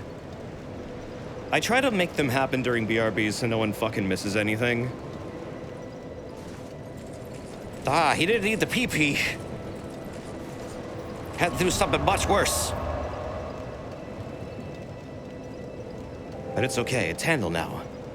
All right, let's go. Let's go back to Shulva. Or... Actually, before I go back to Shulva, what do you have right now? What would you like? Well, Yeah, you had to I've only file one some thing to provide, taxes. and we both know what that is. Doggy taxes.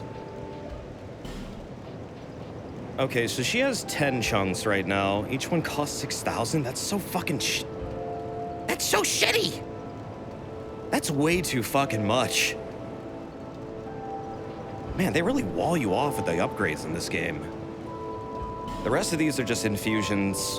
I'm not really terribly concerned about them right now. I guess I could give myself some dark infusions, though. No What is my interest. club right now? Oh, it's Suit nothing. yourself. How much is the flame I'll infusion on the provide club? Grab some repair powder? Yeah, I should do that. I mean, I can get some from, the dude in Dranglake Castle. Oh, I have those. Okay, cool. So I have Fire Drake. Maybe I should just go do that really quick. Infuse that. No interest. Just Suit farm the yourself. ancient dragon. No, that's okay. I don't want to do that either. Yeah, I miss Seek less too. Just set your club on fire. I mean, probably the most ideal way of getting the most amount of damage is to make it like a strength-based club and then apply a flame buff on top of that. Usually that makes you overshoot what the actual infusion is, but it's also an annoying thing to keep it up all the time, so I'd rather just infuse it. I'm lazy. Forgive me. You can get the the chunks from the gulch worms if you set the oil pools on fire. That is true. That is a good way of doing it. Why are we in slow mode? Can we nuke it? Yeah, you can nuke it if you want. It's only 5 seconds. It's not that bad. I don't care. Yeah, sure, get rid of it. Oh, flame. Dear flame. It's been on worse slow modes. I try to not have slow mode on unless things are getting a little too crazy. I don't really like it. Let's see. This will give me... Oh, wow, that's a huge increase. Okay. I mean, I could make it dark, but literally fire is probably more preferable. Let's do that. Let's give it fire. It was from last stream. Yeah, it was from last stream. We had to turn it on because it was getting a little nutty. People were very excited about the ending of Xenoblade 2. Which, that's awesome, honestly. I'm glad people were. Just had to calm it down a little bit. Just a little bit. And then once we did, it was fine. Cosmos.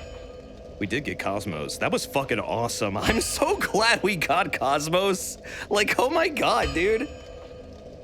Last fucking stream, right outside the final boss, like 120 hours in, I don't even want to know how many core crystals I had to use. And it's like second to last legendary core crystal, like the final gotcha of the final cores. And I had given up completely, and then there she was. Just, there she was. The likelihood of that happening was insanely low. It had to be less than 1%. Like, literally with all those factors lined up, to have that happen on the final stream, outside the boss room, and just to get Cosmos of all the remaining blades I had available to me to get, besides her, for it to be Cosmos as my final rare blade in that exact moment is insane. It doesn't seem like it is, but it is. It actually is pretty fucking ridiculous that happened, and I actually was over the moon about it, and I actually got a little lightheaded. It was really fucking cool. That's something that'll never happen again, probably in my life. Never again. It will never happen again. No fucking way. Who has the flame arrows? I'll buy this. It's okay, Desert. We all know you hacked your Switch. Prove it. I did no such thing. Prove it. Show me your work. Because you're not going to play Xeno 2 ever again? I don't know. Maybe I will one day. Like I said, it was a good game. I would definitely replay it if they remastered it. Straight up, if they ever made like a Xenoblade 2 that actually was properly at, you know, maybe 4K or like 1080p even, because the game's 900p and it's fucking gross looking, honestly, on a bigger screen. I love the game, but I can't not lie about that. It does as good as it looks on a tiny screen. When you play it on a goddamn like 1440p screen, it looks like Vaseline. It's... God, I wish it could look so fucking good if they just had a better fucking GPU in the damn Switch. Yeah, 900p is gross. I'm sorry, we are so far beyond 900p. It's a little fucking embarrassing now, Nintendo. Come on. It's starting to make me get sad, because I look at games like Xenoblade 2, and I'm like, this game would actually look stellar if they just managed to make the resolution a little higher. And it's like, but the Switch can't do that. But then it's like, yeah, but my fucking phone can, so what the hell? Yeah, the fucking Cosmos Hilbert effect, like, broke the stream for a second, too. That was really goddamn funny. Yeah, 900p was laughable like 5 years ago. I don't know how the hell we're at this point where we're still accepting that Nintendo is doing 900p. They should have made an upgraded version of the Switch by now, and they're not, which is really fucking weird to me, because they've done it with other consoles they've released, especially handheld ones. So why is the Switch not getting this treatment? This is like the one time I actually want them to do this, and they're not doing it. Welcome to the Dragon Scrotum. It's still selling. I mean, even if it wasn't, even if it is, I still feel like there's no... They would get people to fucking double dip. I'm not even joking. If they did a 4K Switch, they would. Or anything that can run Switch games that's considered the next generation. If they were to do that, people would fucking buy it. I would buy it. Does it call the new 3DS XL? It's crying. Well, the issue with the new 3DS XL was like nothing took advantage of it, and it was a really bad idea. Yet there are Switch games that definitely can go way higher in resolution and would benefit from it, actually. The 3DS XL was fucking... Well, not XL, sorry. The new 3DS. I have a 3DS XL. That was awesome. The new 3DS was a waste of time because no developer wanted to, like, go back and fix their games for it because it was such a marginal upgrade and it didn't even fucking matter. Going from 900p... to 1440p or higher is a massive difference. There's no way the 3DS could have done that. And it was, yeah, it was like too little, too late. Exactly. There are tons of Switch games I would love to see at higher res. I would love to play Breath of the Wild at like a proper resolution. Oh, hey, you're back. They're back for round 2. It fixed the eye tracking 3D though. It did. It did a couple marginal fixes, that's true. It's just, it didn't feel like it was needed. The thing with the Switch is, oh, hi. The thing with the Switch is that it felt needed.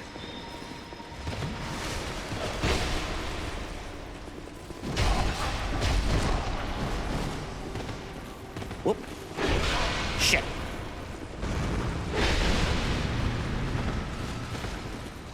Oh God.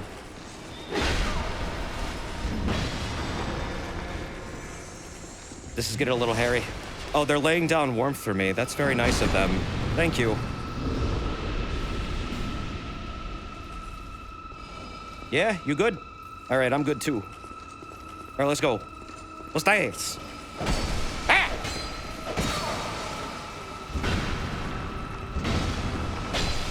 Oh! Maybe we should get away from the warmth so that way I don't heal while I'm fighting you. Or whatever you want, it's fine. I would prefer to fight away from it though, otherwise this becomes a little weird. Ooh.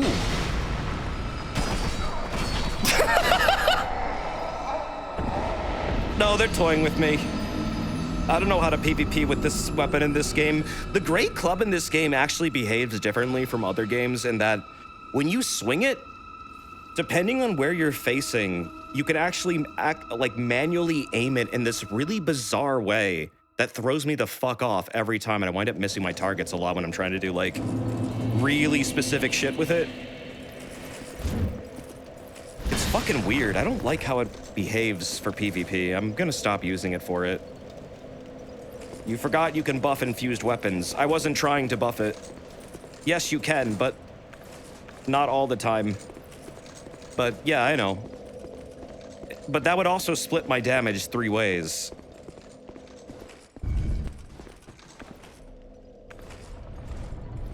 The issue is I can't really hit things well with it in PvP right now. I'm not experienced enough. It behaves very differently. Still, no, they're really good at PvP though. They actually know how to play. Should probably stick to other weapons that I know how to fight people with. Or, actually...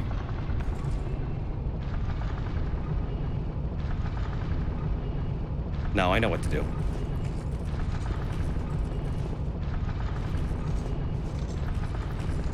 I got it.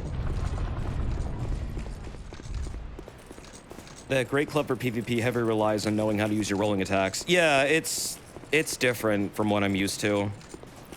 I'm used to roll catching with it and shit like that in the other games, but in this one, like, the heavy weapons behave very differently. It's weird that I can, like, retarget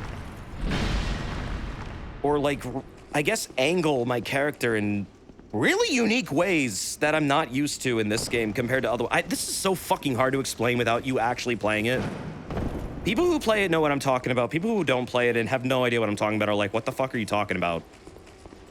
It controls differently in this game, is what I'm trying to say. Very much so, differently. You get it? Well, I'm glad someone does. I don't know how to make sense of it with words. I can PvE with it. PvPing with it was kind of a dumb idea when I'm not used to it yet. Like, that's radically different in terms of how you're supposed to swing it. You can, like, do weird micro adjustments, but I'm not used to being able to do it. But the thing is, like, you have to fight from also neutral if you don't want that to happen.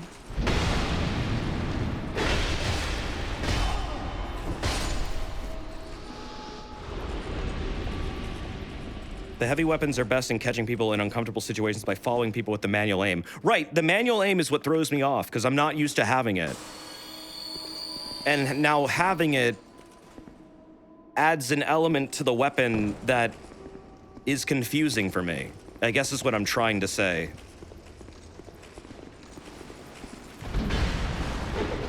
Like, this is how I normally fight with it in DS3, with the Castus in an offhand, and then I guess the club in my main hand, and I usually fake out with my main hand, and then my offhand is my real weapon. Doesn't really work as well here, considering that it behaves very differently.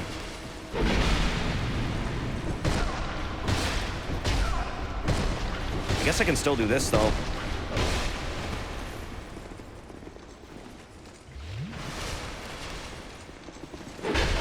Whoop. There we go.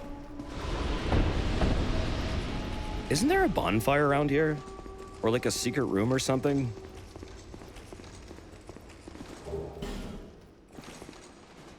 I thought there was.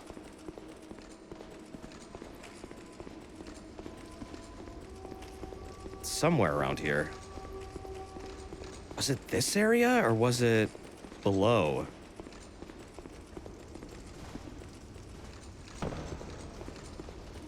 I'd like to learn how to PvP with this thing, though. I think I could be good with it. I usually am. Yeah, there is a secret bonfire. Okay, cool. I was just making sure I wasn't misremembering. It's like... where is it? Is it this one? Yep. Good. God, that saves time. Holy shit. Thank God for this thing. Seriously, the walk back to the boss without that is so fucking annoying. Yeah, there's a lot of secret bonfires in this game. It's kind of cool. It encourages exploring, and I guess it feels neat when you find them. They're really hard to locate, though, offline. Like, really hard. Ooh. Because there's like almost no indicator. You have to really start to recognize like how the textures look different when there's a wall that can raise up.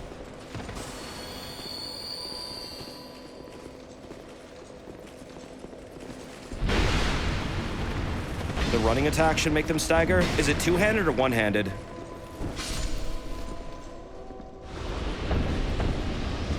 Oh, you mean this one? Or that one? The two-handed. Oh, okay.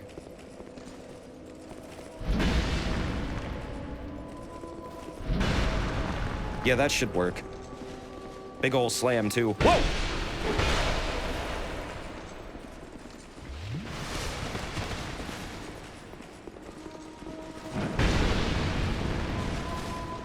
I guess it doesn't do a knockdown, though. But it does stun them, that's true. Not bad. Oof. Dar.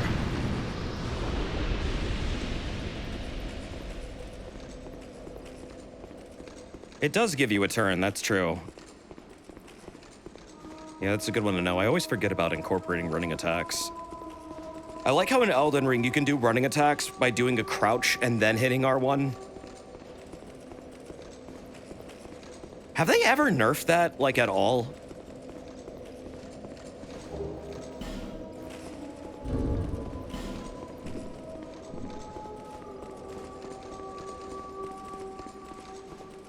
I remember crouching attacks being super fucking good.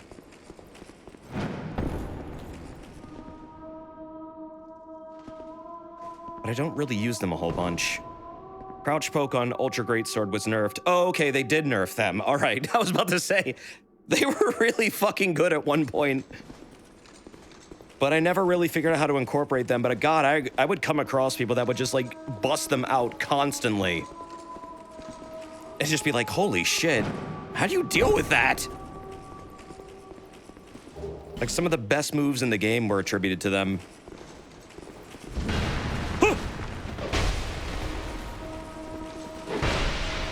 Shit!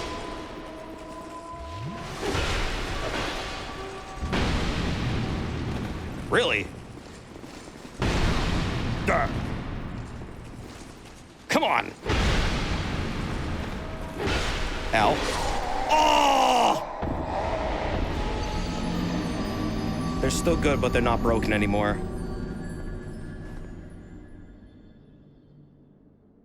That NPC just taunt me. The running attack will do it consistently. Oh, okay.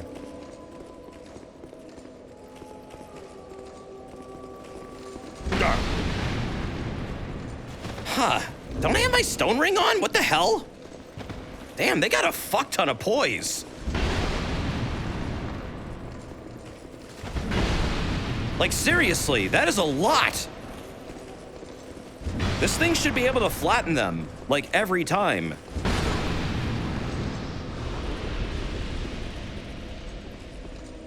Curved greatswords are awesome in DS2. Yeah, I would imagine they are. Curved greatswords are awesome almost in every game. They fuck shit up. I don't think I have any good ones right now. I do like the warp sword a lot, though. That one's really fun. I was actually really impressed with that one. It doesn't look like it'd be that good, but then you give it, like, Dark Affinity, and it's fucking amazing. Shreds people.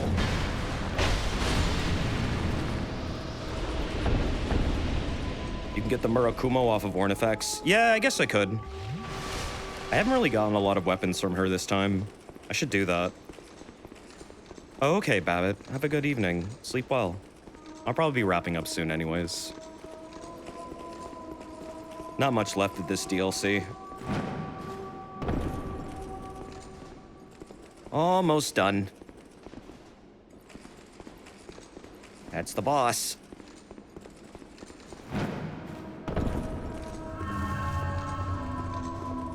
I could just go down there, actually.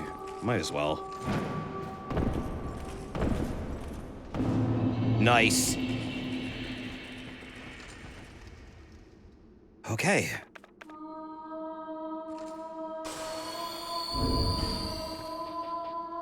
I'll pop an effigy.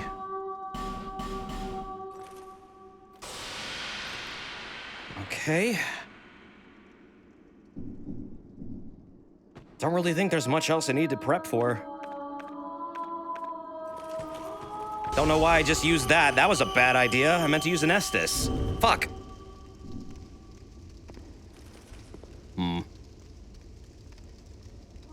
Okay, this fight's kind of insane.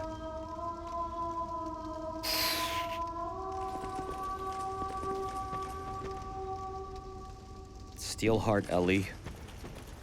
I think you can get Benhart for this era, for this fight, but forget where he is.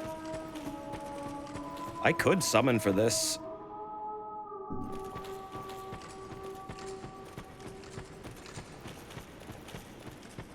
I apologize, Streamer Hunter, but it's time I fought the boss. Perhaps we could fight again someday. On the other side. You know, when I die. Hello. You do not deserve the mire.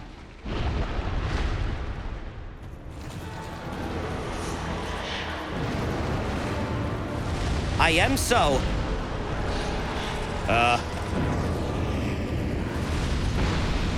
Ooh.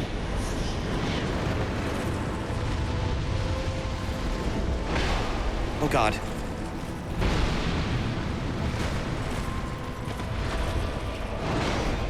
I've heard people say this is one of the hardest bosses in the game. Just for how insane this fight gets. Because she does shit like this.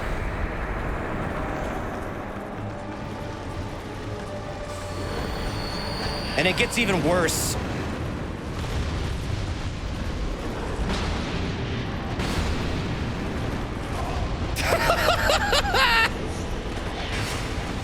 Oh my God. Yeah, soloing this fight is really fucking hard. Kind of just gotta get in cheap shots.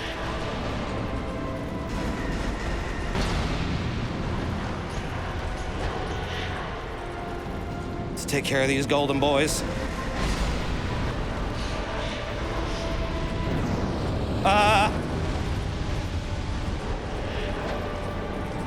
Whoa. Oh, jeez. It's a two-hoo.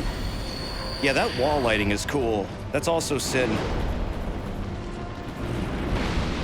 What are you doing?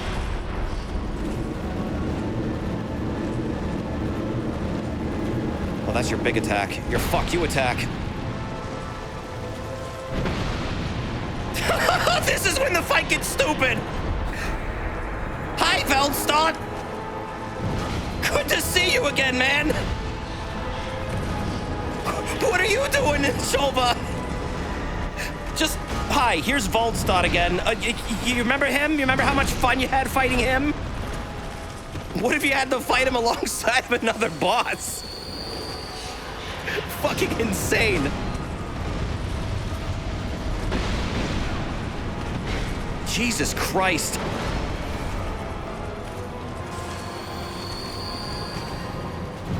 And people thought Smog at Ordenstein was hard. This is like a whole new level. This is a whole new level! If you take too long, she'll summon two. Oh, God! I didn't know that.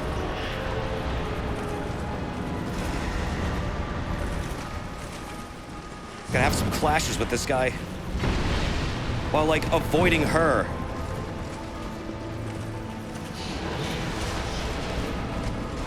Ooh, shit! Oh, God. Heal. Hello. Come on, one more hit, one more hit. Let's go. What the Dude!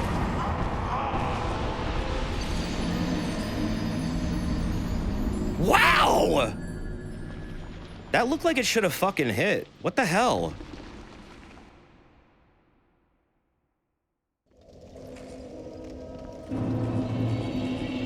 That was painful. What the fuck? Did my club not clip into their model right there? It looked like it fucking did.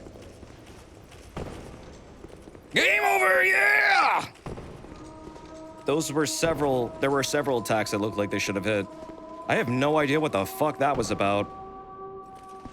The range is shorter than you'd think, clearly. Okay, well, there are ways to deal with this. There are many ways to deal with this. Many, many, many. Here. Here's one of them now.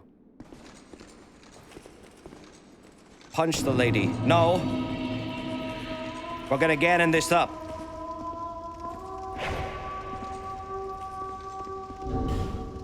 And then we'll punch.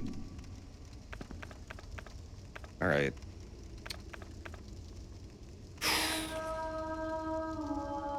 I mean, this won't really do much for me, but might as well. She's resistant, but whatever. It'll just stack on top.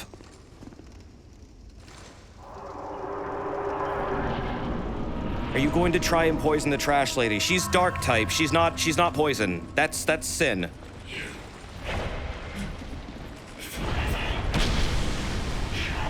You definitely can.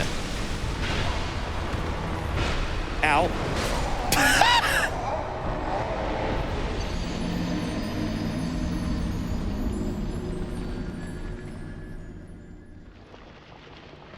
When you can dodge properly, or you can just dodge into every attack and die real fast, because that's what happens when you dodge into attacks.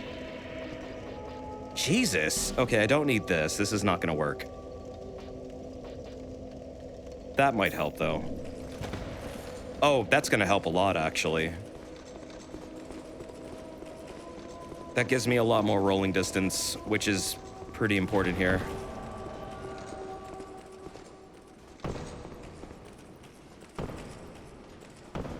Unfortunately, I am trying to kill a boss right now, so I'm gonna be running to the boss fight. If you're trying to invade, I'm sorry. I understand you can't pick and choose, though. Just kind of is how it goes.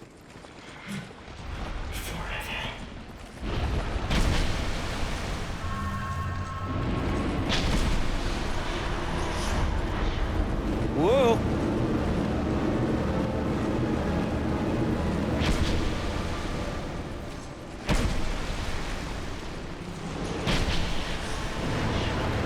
Hello. Oh, does this not work? I thought it did. Wow, she really doesn't give a shit about this at all. No, it doesn't. Straight up doesn't. She does not care. Okay, I'm wrong. Never mind.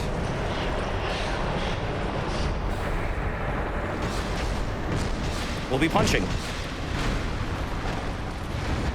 Punching it is. We can punch. I can punch. I can punch real good. Look at me. Look at how fast and furious my punches are. Desert, she doesn't give a damn. She's literally the squalid queen. But she's not the poison thing. She's the dark thing. Ow!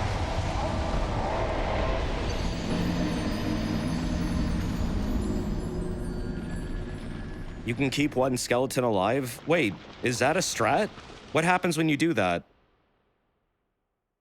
Does she never summon Veldstad if you keep a skeleton alive?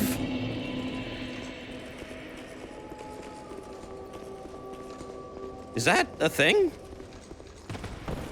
I swore I was able to poison and bleed her once. I guess not.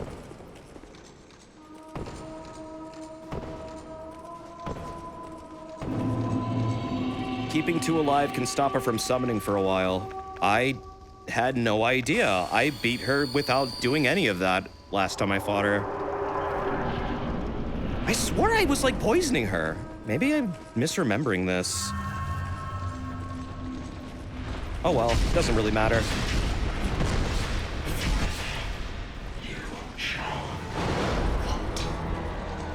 I wish I had plus 10 fists. Nobody I know can pronounce Veldstad properly. How do you say it? Oh, shit. I have no idea how to say it then. Veldstad. Veldstad. Veldstad. Veldstad.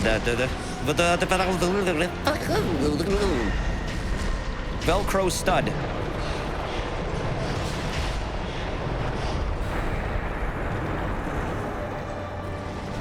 Dearest Pongo. Oh god, you really hurt. What is that, thrust? Alright, I'll keep one alive. Apparently I should have kept 2 alive, but whatever. Hey! Stop!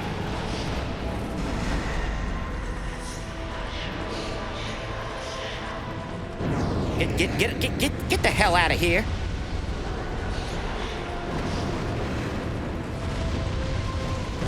Whoa, shit! Cast Hydro Storm. She's hard. It's like a Dracula fight. Kind of. Okay, well those don't work. I guess I'll put my Great Club back on. Since that was kind of working, actually. I mean, she's definitely not gonna be weak to my Dark Spear.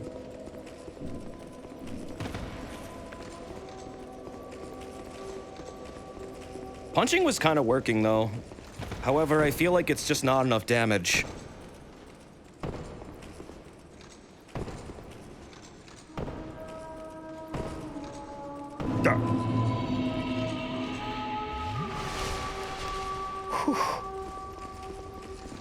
Let's try this again. This time with feeling. And hopefully victory. Yeah, whatever, I've heard it all before.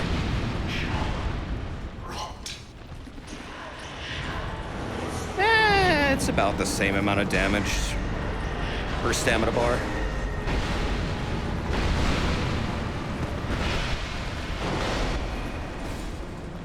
Actually, no, it's definitely, but this is definitely better.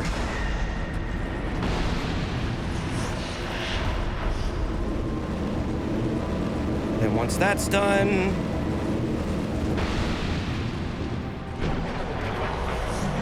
okay, leave 2.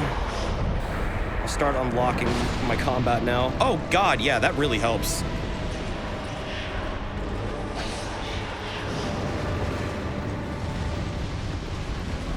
Okay, I need her to do like a strike so she can whiff and then I can attack back. Do stuff. Yes!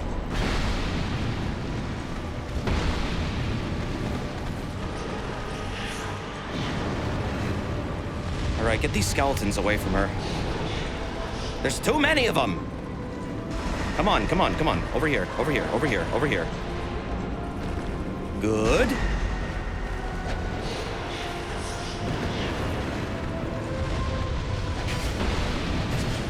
Whoa!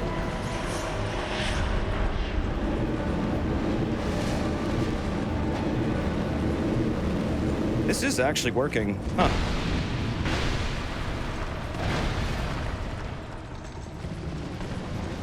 So keeping 2 skeletons alive really does prevent her from summoning Veldstad. Veldstad, did it? Veldstad? Oh shit!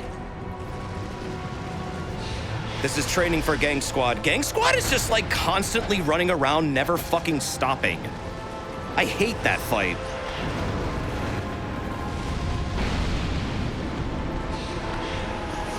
Whoever designed that one, like, must have had a real fucking bad day at the office. They were angry. That fight just feels angry. They just wanted players to suffer.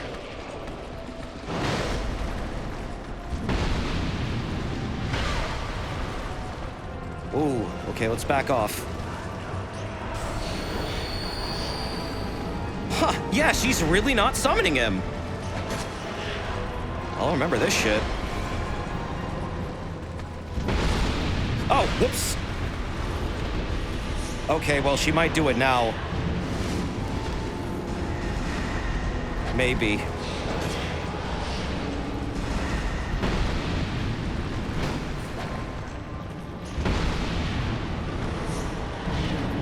Whoa!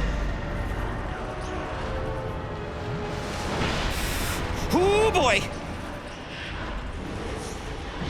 Or maybe not.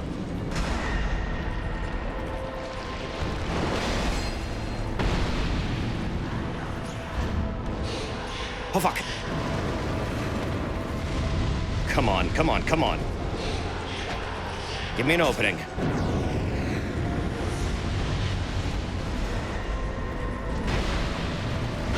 Yeah! Easy!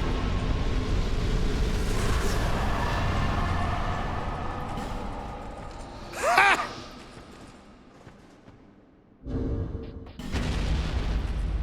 Open sesame, bitch.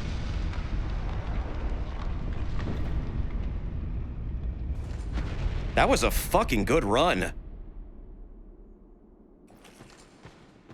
Like, actually, that was impressive. Thank you for telling me about the skeleton thing. That never occurred to me. I guess that would prevent her from summoning more ads if she was programmed not to. That is called AI manipulation. That is a core part of Dark Souls strategies, actually. That's how you program a boss like me one-shotting, or, well, no-hitting Radigan and killing him in less than 30 seconds. You kind of have to figure out how bosses are designed and then exploit it. What are you guys saying in chat? I don't know what you're doing. Jugamu goku no surukari gaijaru suigyo no sugo matsu onrai matsu furai matsu kunura tokoro ni summa tokoro yo borakoji no borakoji paipo na paipo no shurajin gan shoragan no gorendai no ponpakopi no ponpakono no chikyo kyomi no chusuke.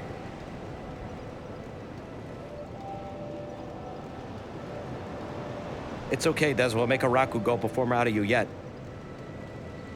Oh, okay. I I don't know what's going on. Did I do it well? Are you? Does it please you? Are you happy? Does it give you the giggles? Bearer of the curse, I will always be at your side. A couple is wondering Until what to name their hope has child and fully goes to withered. several people who ask what's a good name. Unable to decide, they go with all of them. Oh.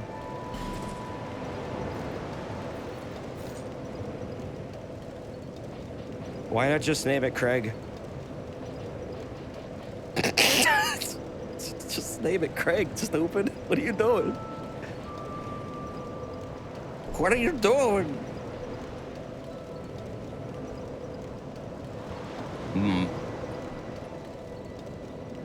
I'm gonna raise my vitality a bit more, actually. That should be good. Just a little bit more. Because I'm finding I like to be able to dodge roll a lot more. Yet I don't want to sacrifice my armor.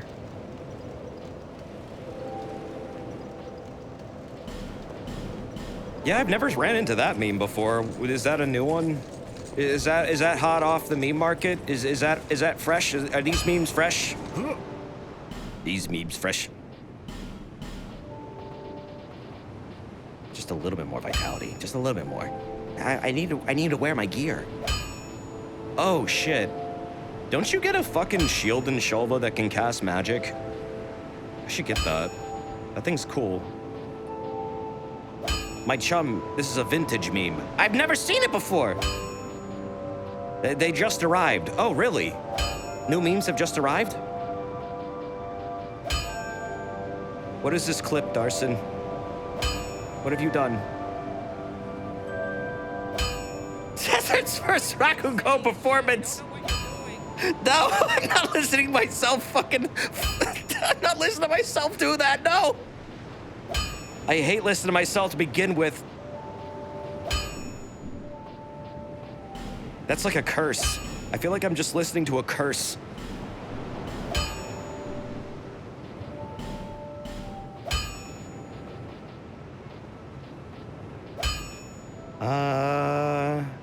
Yeah, I really need chunks, damn it.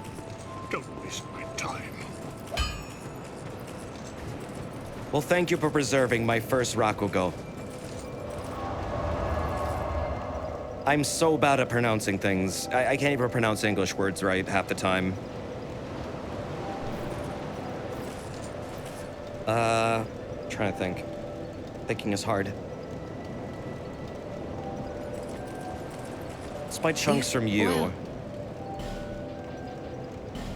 There's one more boss in the DLC, but I'd like to get some upgrades first. Yeah, I'll buy these off you, whatever. I'll have enough for one upgrade. Visit me again. Even performers gotta practice it.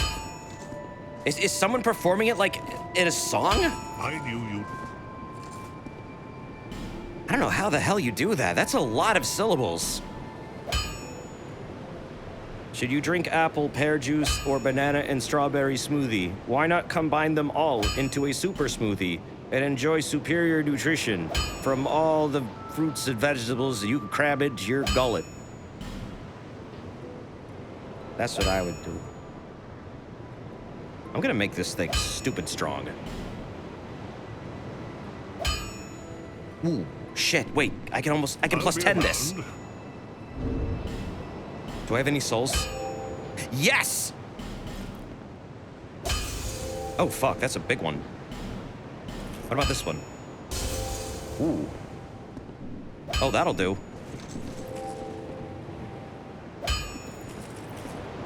Jugemo is a Rakugo story that's used as a sort of training rite of passage where you have to remember and say the name many times throughout the story since he's the main character. I'm busy. Oh, it's one of those Oh, wait, is it like a children's thing or what?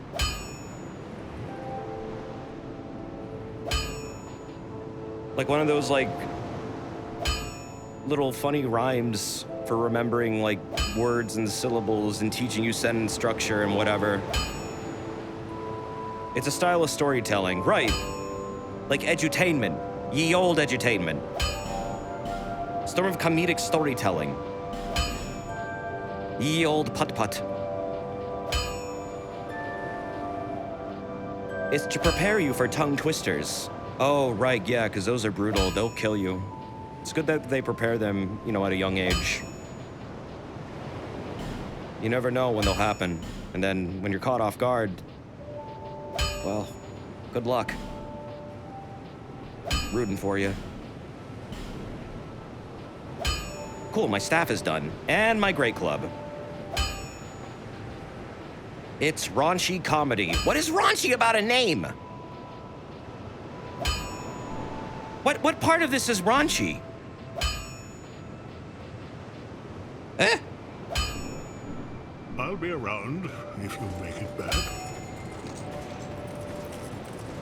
You were able to recite the name in about 10 seconds back in high school. Wait, what? You learned this back in high school? My high school didn't have anything like that. All we got was French, German, and Spanish. It was boring. It's like, wow, great. Where's the cool languages?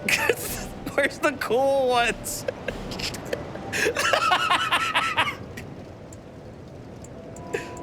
These languages suck! I want the cool ones! I want to learn Japanese and Mandarin and whatever they say in Indonesia.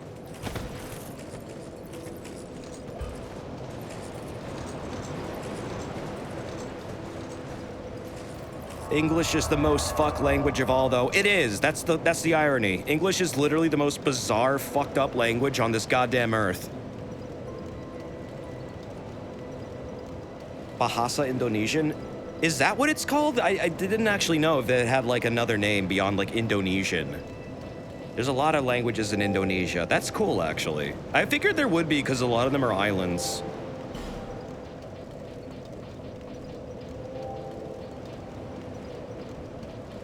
There's a lot of culture in Indonesia, honestly. There's like Yeti culture down there too, which is really fascinating. The fact that Yetis can exist in Indonesia when it's so isolated from the rest of the planet is fucking cool. Because that's like just solidifying how that's almost like a universal human myth, you know? Maybe they're real. They could be. They could be real. Yetis could be real. The Yetis surf. Yeah, Indonesia is fucking huge. Desert, you're the Yeti. No, I'm a lizard. Anguish is to language what Godric the Grafted is to regular people.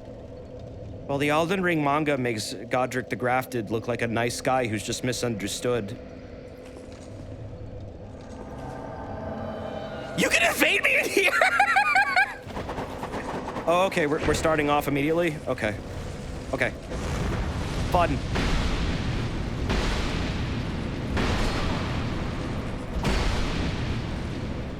That... You okay?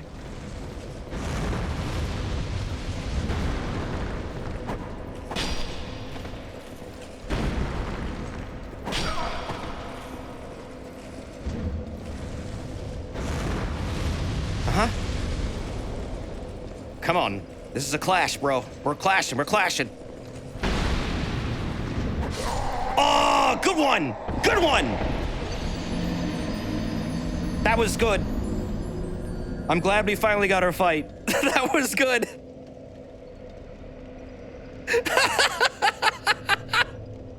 Even though the connection was wonky, I could tell what the phantom hits were. Those were all legit. No, we were pretty even there.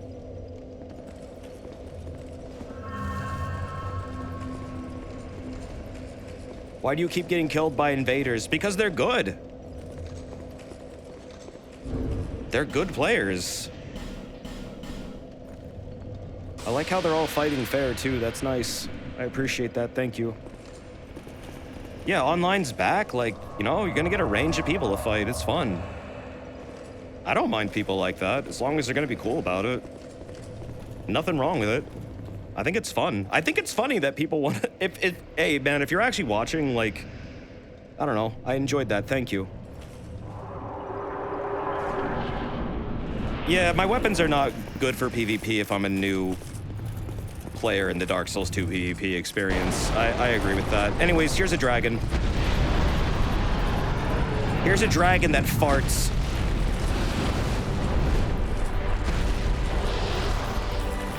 No, really, that's what they do.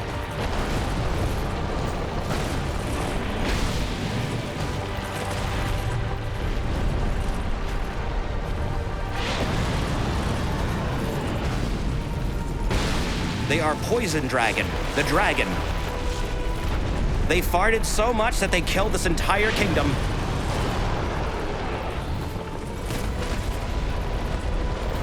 This is probably the better dragon fight in the entire game, honestly. I found this way more engaging than Ancient Dragon, and honestly, it kind of reached Madeir levels of fun for me. Like, even though it's really fucking hard, once you learn how to do this fight, it's really cool. It's a lot like Valhazak, yeah. Saint Spear time. Oh, yeah, that's right. I usually do this with the Saint Spear. That's true. That's a good weapon to use. They have a really high durability drain. Thank you for that reminder. I almost totally fucking forgot. No, I think it's a good fight. If durability loss wasn't a thing in this game, I'd probably be more keen to using other weapons, but... whatever. Not a huge deal.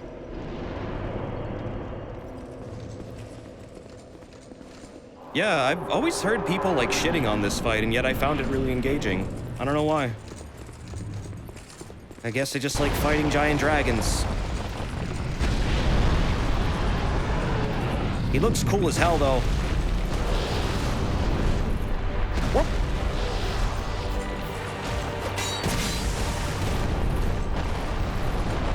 Actually, wait, I forget. Is piercing better? Might be better.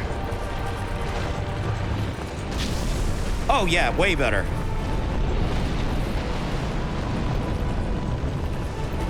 Uh-huh.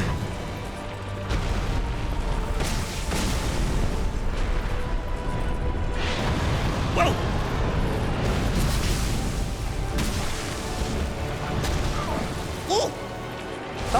me. Oh! Don't slap me!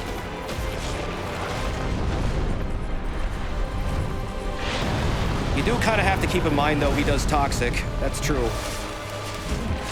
It's not just regular poison.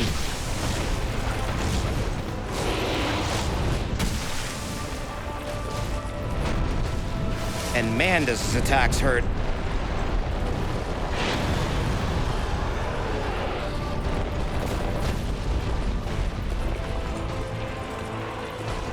Dragon Slayer. Lightfoot to lead us onward.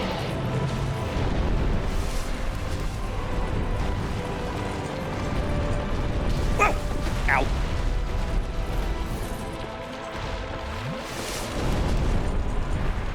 Let's dance. Whoa! What are you gonna do?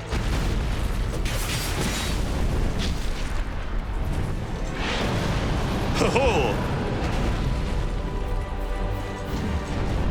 Gotta remember I should attack from neutral with this guy.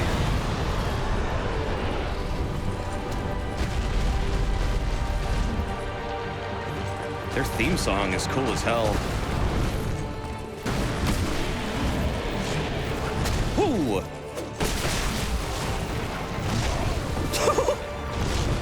Look at his little hands!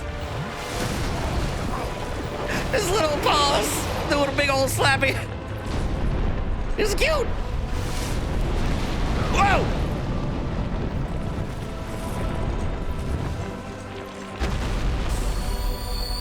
How can he slap?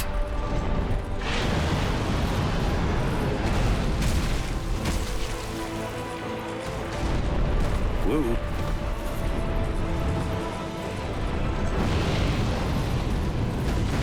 Yeah, his moves are cool, man. I guess people get pissed off that he flies around a lot, but it's like he gives you a shit ton of openings. Just exploit them, damn it. That's what you're supposed to do.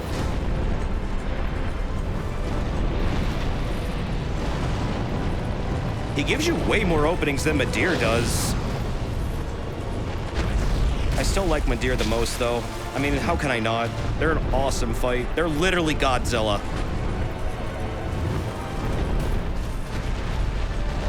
Dark Souls took Godzilla and said, yep, they're mine now. I own this character.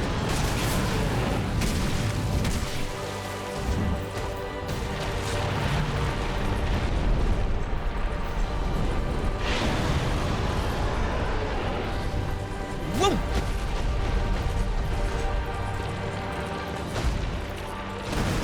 I wouldn't compare this boss to Kushala Daora. At least this boss comes the fuck down.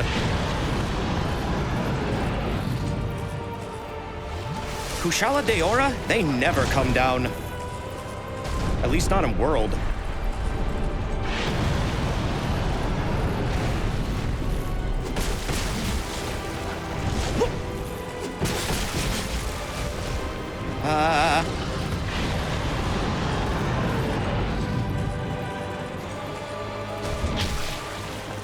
Hi. Like, what you doing over there?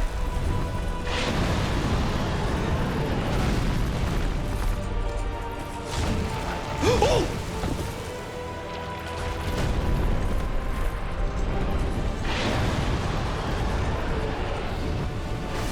Ow! Nice!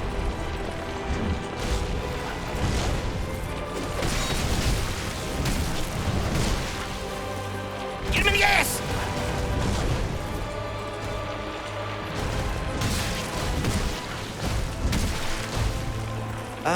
You okay there? Do you know what's going on? Ah, shit! Yeah! Oh, did you see the spin?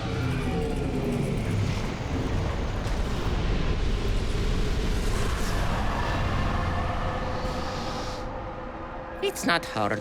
Just fight for baby. The fucking spin at the very end was great. I like that fight a lot. It's good. Nice. Got the first crown.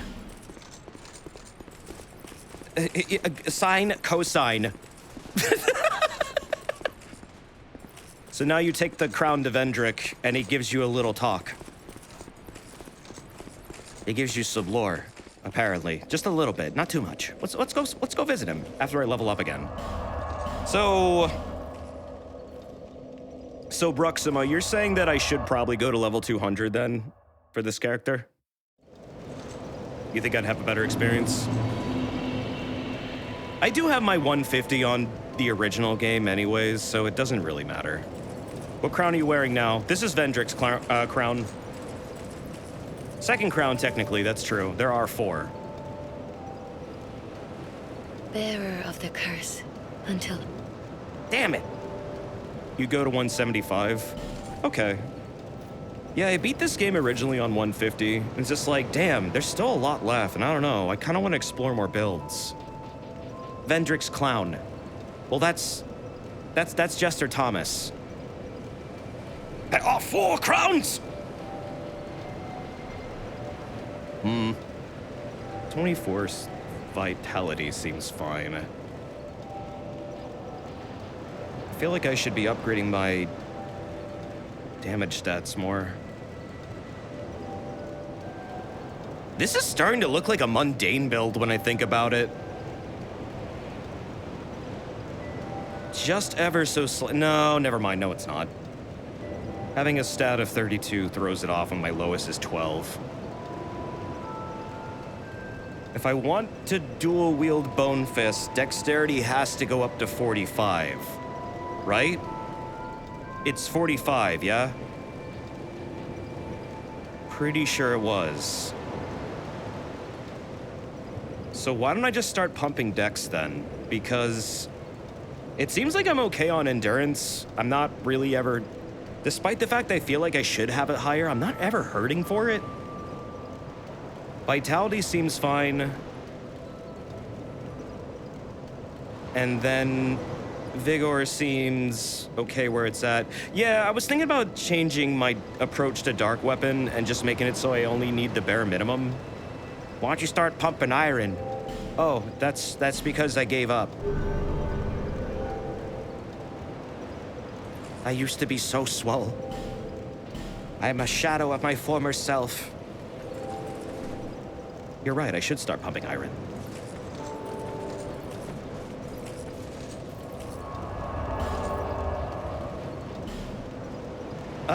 If you really need the points, take them off Vitality and go Flynn's Ring. I would like to get Flynn's Ring. I don't have it yet. Where is that right now? I forget.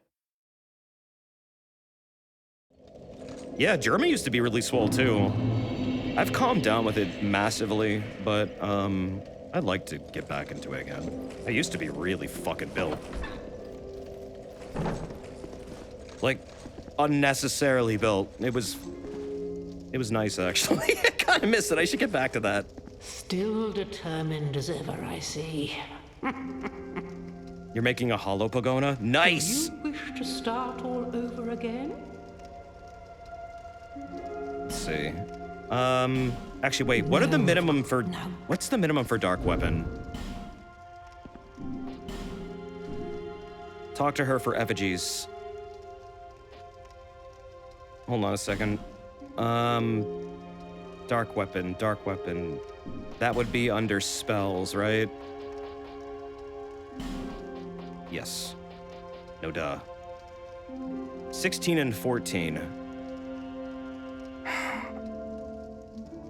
And this doesn't scale off of your dark modifier, right? I mean, it's gonna make Dark Orb significantly weaker, but is this like a flat bonus? Every time? I'm not sure how this one works. I don't know if this is like a flat percentage or if it scales off of your dark stuff. Weapon buffs do not scale with anything. Oh, well that gives me an idea then. What if I used my smelling salt, whatever the fuck's on it, and made it as low as possible? Then respect, so that way I don't ever have to pump any interfaith as... That would make it actually a lot better. Hold on a second. How much do I have? You don't want to do that. I don't? Wait, I don't? You don't want to lower the requirements? It lowers the duration. Oh, it does? Wait, what? It does? Really? Using the things that lower the stats lowers the duration. Seriously? Is that explained? On the things? Yeah, these. The damage will stay the same, but the duration of the spell depends on your stats. I had no idea. I didn't know duration was based on that. I thought it was a set duration. Huh. Okay, that's... Well, what if I have the duration extension ring?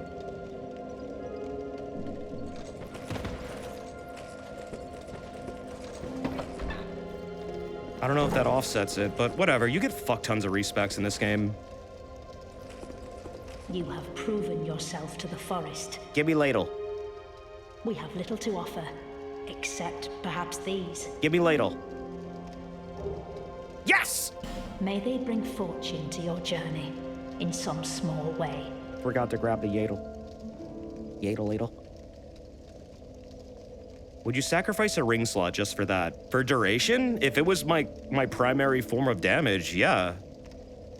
That can come in handy a lot. With the less you have to think about buffing and reapplying buffs, honestly, the more smooth fights can go. Because reapplying a buff takes a turn and a half. Commonplace. But now they are It kind of depends on your scattered approach. to the winds. But yeah, you're right. It is a good question to ask. Like, do you want to incorporate that? Because that will change how you approach things. Like, completely. Still, do you? I guess minimum will be fine. So what is it, 16 and 14? What did you say? It was 16 int, 14 faith.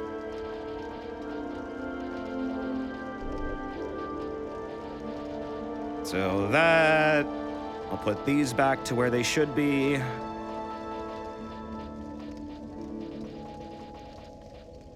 That's good, that gives me some variety to work with.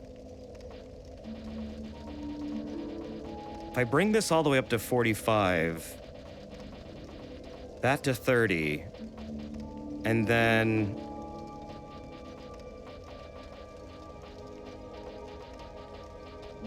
what can I do with this? Maybe this will work out. If I keep them balanced.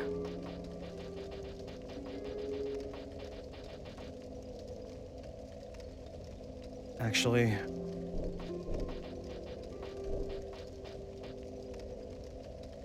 I want to get that up to 24, so you know what? Maybe I'll just keep these the way they are.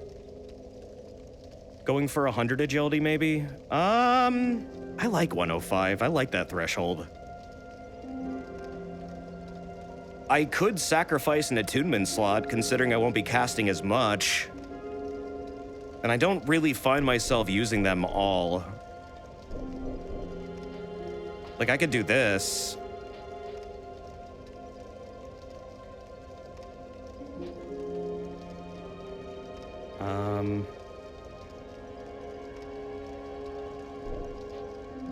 And that gives me 4 levels to play with, and then I can do stuff like this. There.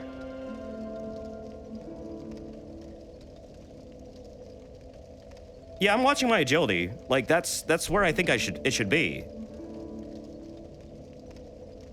That looks good, actually. That looks really good. I mean, it made my spell damage significantly weaker, but I guess if I'm not really casting much, it doesn't matter. Honestly, why do I even have... How many slots is Dark Weapon? If it's only 1... Yeah, I know attunement changes it. I know. That's why I pumped up adaptability to make up for it. Is having 2 worth it? It's only 1? I'm not using the rest of them. Like, yeah, I guess Dark Orb is a really fucking awesome spell, but I'm not using it. I just haven't felt a need to, I guess. I found that bows and arrows are a lot more useful. For my purposes. Alternate buff spell. Honestly, dark buff is so good, I don't know if I'd ever really use another one. That gives me 3 levels to play with. That's not really that much. Yeah, I'll keep it 2. That's a good idea. I think that's a good build for now. That actually is much better for how I've been playing. Hexes are so much stronger in the base game. Oh, I didn't realize that. I've got plenty of these soul vessels. I can play around with it. This will be fine. This will be good. This will work. I think. Let me check my weapon damage. Okay, the club still does the same amount of damage, so that's fine. It's basically hitting the same numbers, and honestly, it's better. Because more things are looking stronger overall. Yeah, Great Resonant Soul, I heard, used to melt fucking everything. For like 500 souls, you could cast a fucking ridiculous spell. Now, go along. Oh, I can't use the staff anymore, though. Journey. That's okay. I'll just use a different one. Which one can I use? This one. Use a tree branch.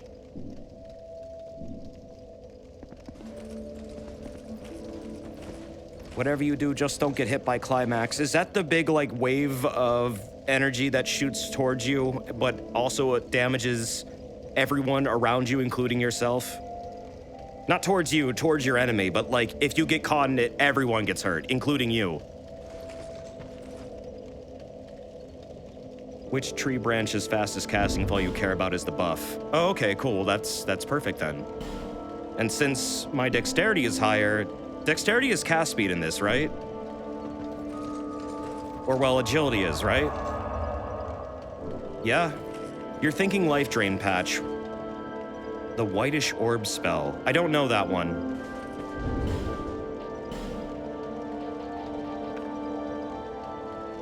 Okay, yeah, that's still a motherfucker of a weapon. That'll do just fine. I mean, I've seen this thing get up to like 800 or so, but still, that's really good.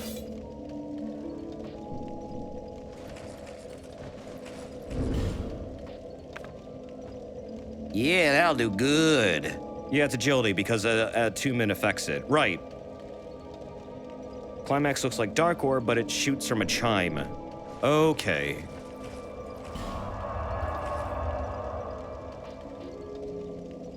Let's see. So, I don't know what else there really is to do in Shulva. Like, that seemed about it. So let's go talk to Vendrick. See what he has to say about all this crown business.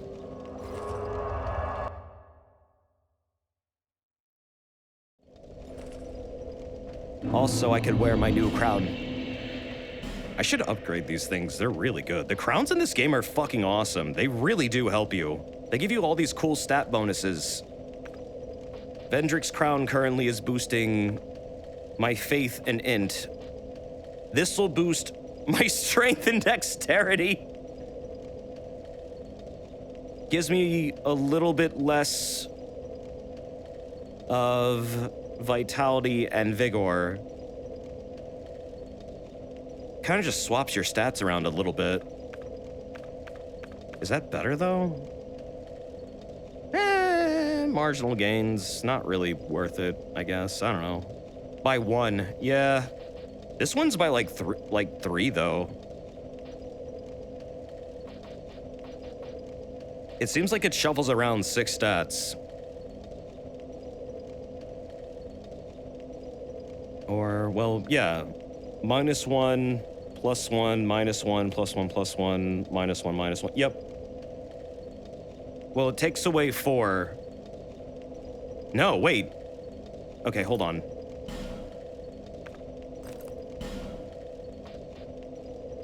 Take it off. Take it off. Take it off. Damn it. Okay. Okay, yeah, +1, +1, +1, +1, -1, -1, +1. Okay. I mean, that is technically a straight upgrade. For, like, pretty low cost. Oh, that's a straight upgrade all around. Yeah, Ivory Kings restores HP over time if you're a girl. I heard about that. I heard playing as a female in Dark Souls 2 is actually the most beneficial. That's kind of funny. Demon Souls also had like gender armor and stuff like that too. This is technically an upgrade though. 671, 119, 119, 365.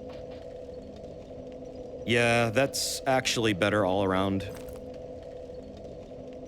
Ganondorf the Sunken King. There's perks for both genders. What do male characters get in this game? I didn't ever catch any.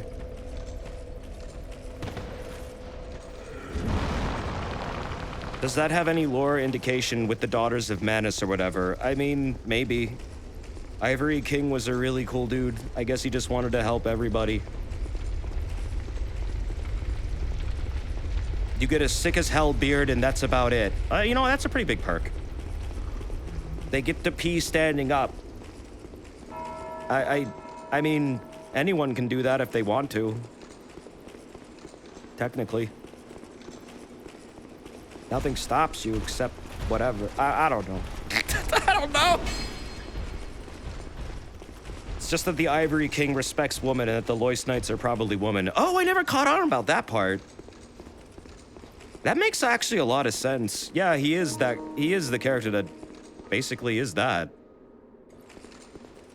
Huh.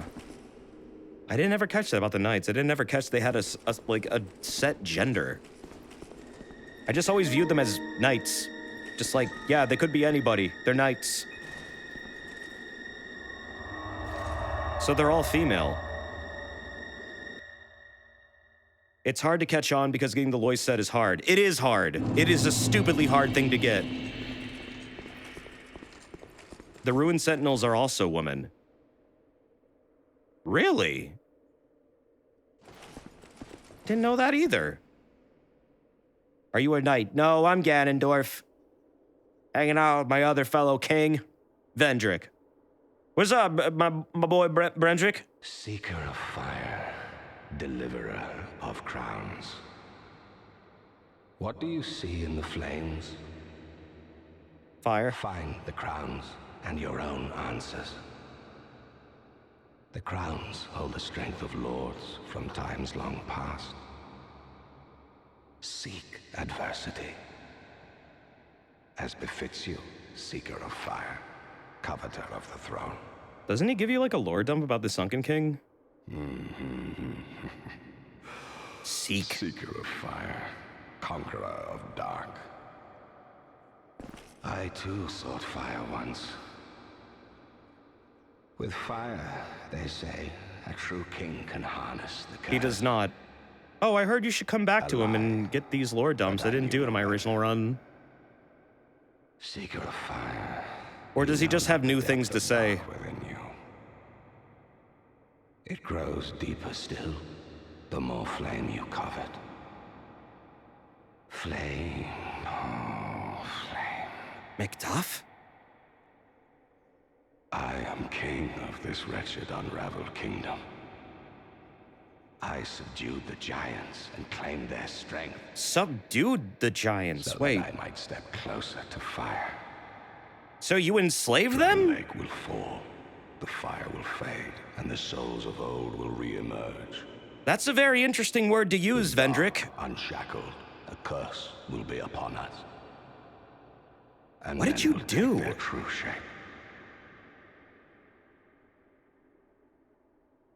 Drang Lake will fall, the fire will fade, and the souls Oh, of I know. old will Aldia had a re-emerge. ton of giant corpses, but Vendrick wasn't on board with everything Aldia was doing. The curse will be upon us. And But I men will guess- take their true shape. Yeah, it wasn't explained how he got, like, the golems to work, what exactly the prize was. I suppose, yeah, I guess he captured a bunch of giants, took them back to Drangleic, and then, like, experimented on them to make the golems? Was the prize just a bunch of slaves that he got from winning the war over there, or whatever? I don't know. Correct. That could be it, yeah, maybe that is it. Because it definitely wasn't the Giants' resonance slash kindred. Because that was in the possession of the Giants Lord when they invaded, and you have that. Yeah, Nishandra told him to wage war. I know that part. I know what he did. I know he went over there, wage war, came back with a prize. The prize is always left ambiguous. But he just said he basically subdued them, which means he completely conquered them, and I guess then he said he could build golems, so he must have done something with the giants he took back, which he clearly did because Aldia has some, although he kind of cast Aldia to the side a bit. Seems like he disowned him because Aldia was doing too much fucked up shit and he realized he was doing exactly what Nishandra wanted. But yeah, the prize was to harness the power of souls utilizing the giant's wand to create the golems. The golems will have priority over soul sucking. That's such a weird term. Because, well, soul draining, I guess, because their one is more powerful than a human's one. That's why when you kill something nearby them, they get the souls and you don't. Soul suck. Who would win, Prime Vendrick or Horalu? I'd love to see Prime Vendrick fight. We never get to see him do anything. Drangleic will fall. The fire will fade. Keep calling it soul sucking. I mean, that's what it is. With dark unshackled, a curse will be upon us. But I mean, keep in mind, this guy is the chosen undead of his world. True shape.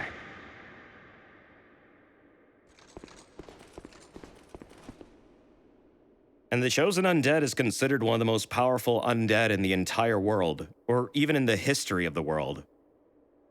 Possibly even more powerful than the Ashen one was at the end of Dark Souls 3.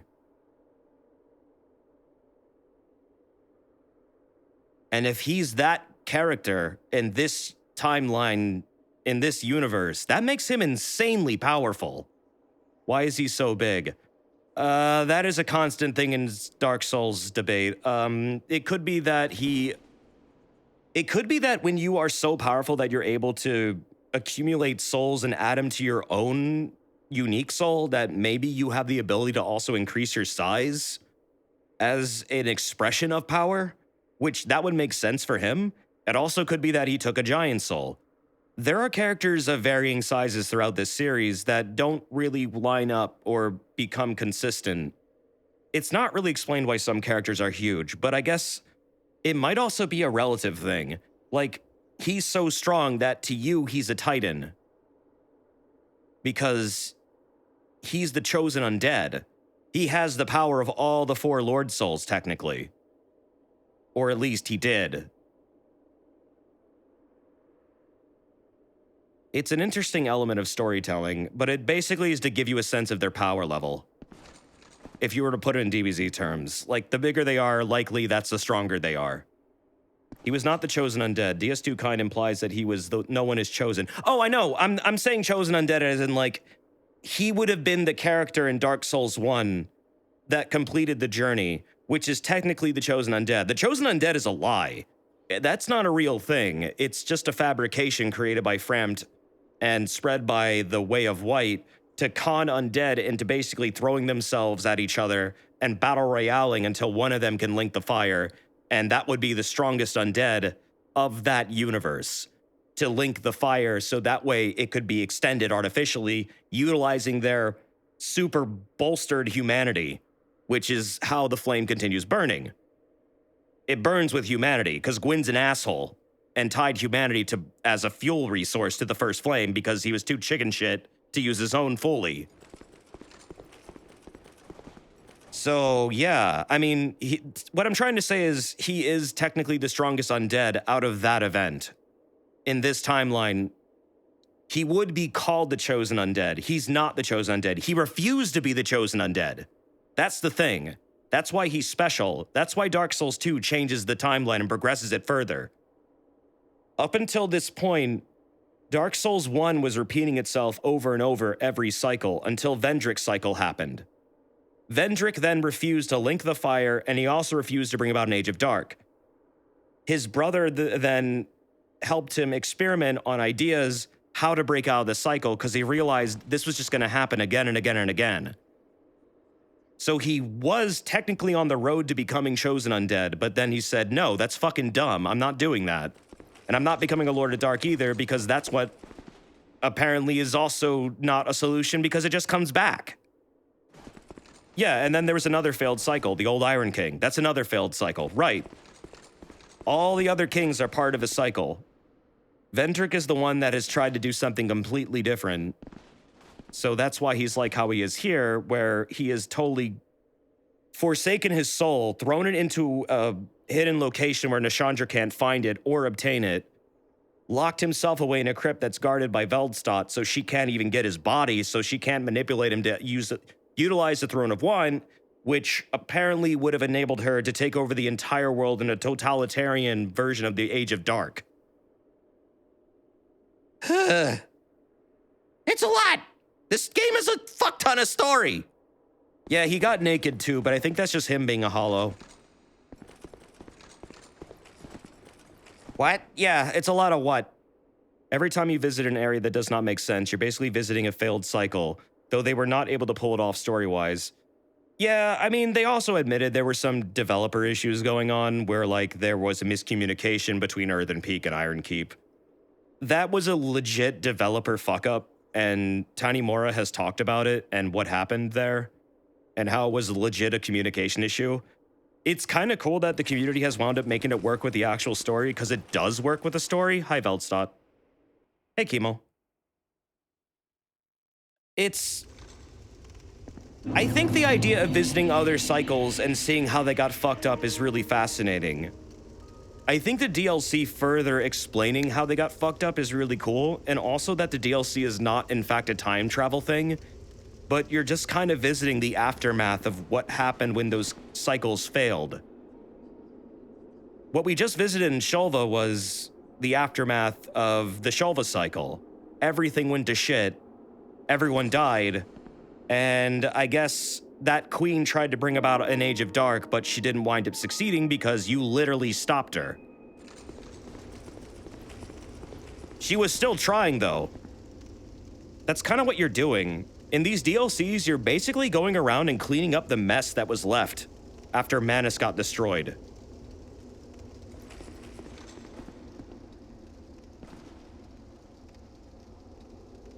Yeah, Jord kind of fucked up that entire cycle.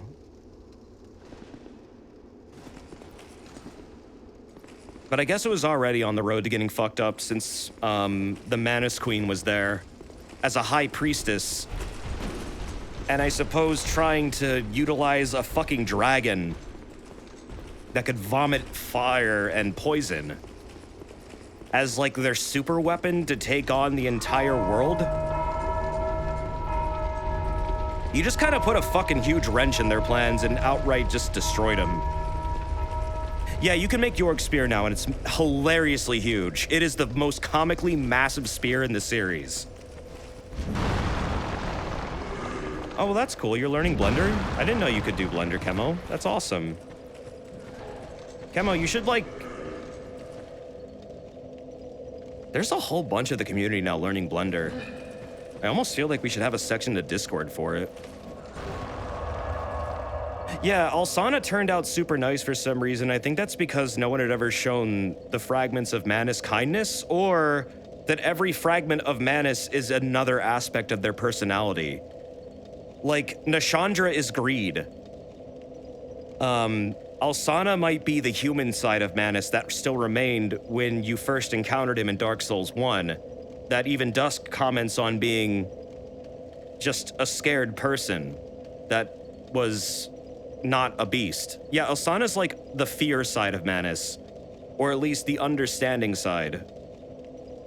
Something like that. And then, I don't know what the other two really are. One of them seems to be a control freak and is like obsessed with the Iron King. Or something like that. She's like ridiculously obsessed. Nadalia was rage? Okay, that would make sense. And then the other one was like, I don't know. Hatred? Squalor? Squalid. Yeah, she was called Squalid. Extremely dirty and unpleasant. So, yeah, I guess like neglect, poverty, hatred, that kind of thing. Anger. Well, no, anger would be... Right, no. Anger would be the Iron King. Squalor is the Sunken King. Fear is the Ivory King, and Nashandra is just outright greed. Because everything Nashandra is associated with is the desire of want, greed, wanting to obtain more power. She wants the Iron... She wants the Throne of Want. She wants power. She wants to bring about an Age of Dark that takes over the entire world, but not in a way that's good for humanity. It's a corrupted version of it, apparently. We want an Age of Dark, but not the kind that she's going for some reason. Hers is different. Where I guess it uses undead in a really, really oppressive way. Don't you make the Shield of Want from her soul? I think you do. You also make the Bow of Want and a couple other things. The best ending, well, the ultimate ending of the series is that you kill the Age of Fire forever, and then Hollows can live in peace as humans without the need of gods in the Age of Hollows at the end of Dark Souls 3. Like, that's the ultimate goal here, to get rid of the Age of Fire completely. But it feels like Nashandra's methods were incredibly cruel. It's the King Shield in this one, made from Bendrick's soul. Oh, okay.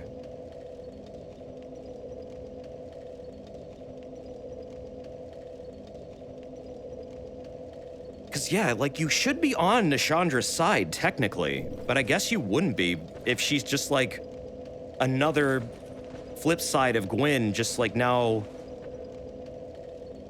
coveting dark instead of flame, but in a totally fucked up way.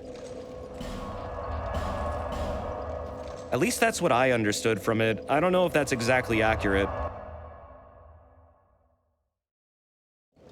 Instead of it being about, like, humans, it seems to just be about herself. I suppose is how you would put it properly. She's selfish, basically.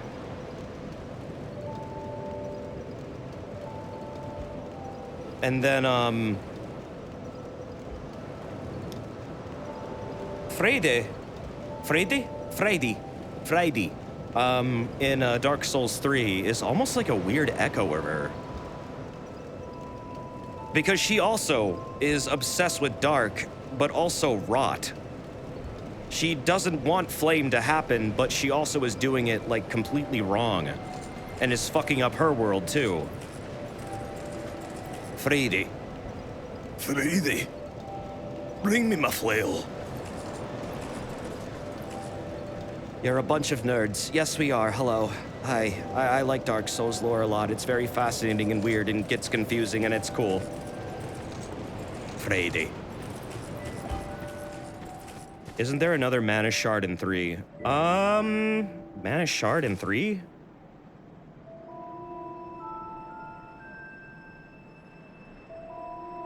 Manus in 3. I mean, there's elements of Manus in 3, but there isn't a shard. Oh, wait! No, there is! Yuria could be a Mana Shard. We don't know. That's never confirmed, but it's implied. Yes. Yeah, you're thinking Yuria. That's right, I'm not done with Shulva. My mind says I'm done, but there's still Gang Squad. You're right. Fuck.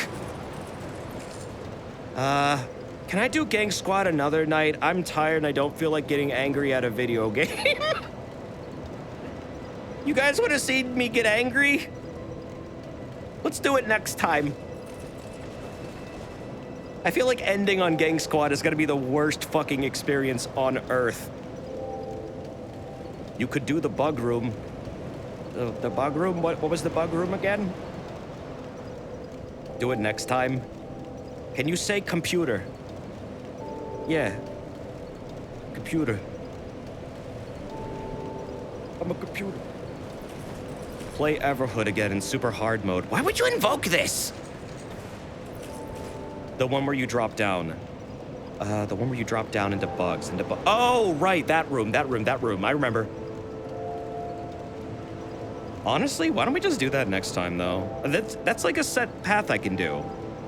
I could go down there, I could do that entire ziggurat where you go up and do the fun elevator bullshit, and then you go fight Gang Squad. Like, yeah, that could be a whole thing, and then we could go to... maybe Dark Lurker? That's good. Yeah, I'm getting kind of tired.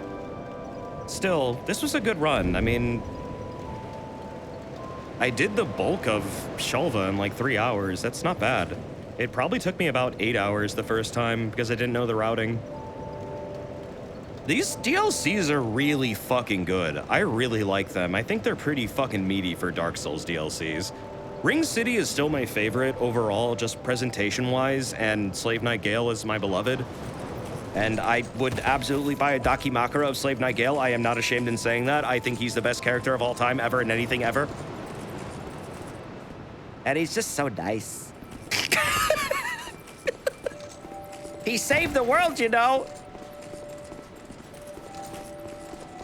Oh, I'm sorry, Chemo. Yeah, it's really late, but, I don't know. There might be someone else streaming tonight. I'm just really tired. I might be around tomorrow, though, you know? But the DLCs are really good. I would stream more, though. I don't want to overextend myself. I've been feeling kind of crappy lately. But I hope you guys are doing well. Let's wrap it up here.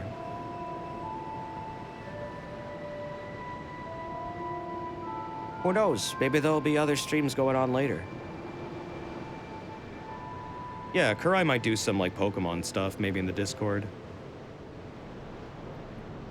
No obligations, though, of course. VODs exist for a reason? Yeah, I guess they do. It's not quite the same, but... they do exist for a reason. Oh, boy. Well...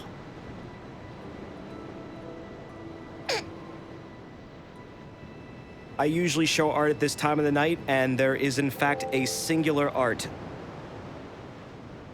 from Sharkadiles, aka Devarus? Devarus. That's how you say your name, right? Devarus? Devarus. Why would you make this, Devarus? I love it.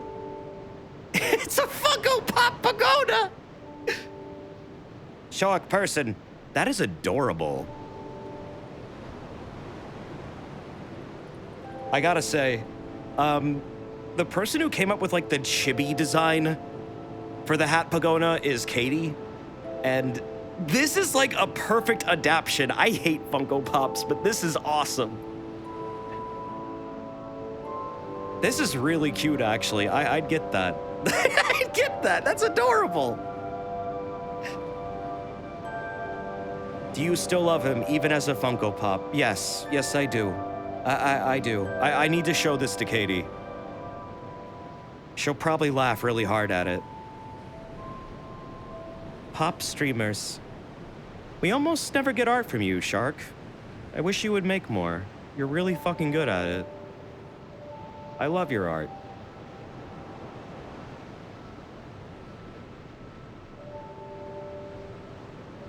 Funkos work better for characters that aren't human, IMO. Yeah, they do. I feel like Funkos get really weird too when they try to do like the big black pupils and like big white irises, and it looks like they're soulless and staring into you and they want to devour your entire essence. I hate those Funko Pops. They're really creepy. Oh, Sphinx went live? Okay. Well, hey, that'll be fun. There you go, Chemo. We have a stream for you. I'll raid them. And then we can all kill each other over there, you know? I mean, watch funny stuff. Watch Gerbert. You guys want to watch Gerbert? I can't do the voice. I've been trying to learn the Gerbert voice lately. Oh God, I'm embarrassing myself. Hello. I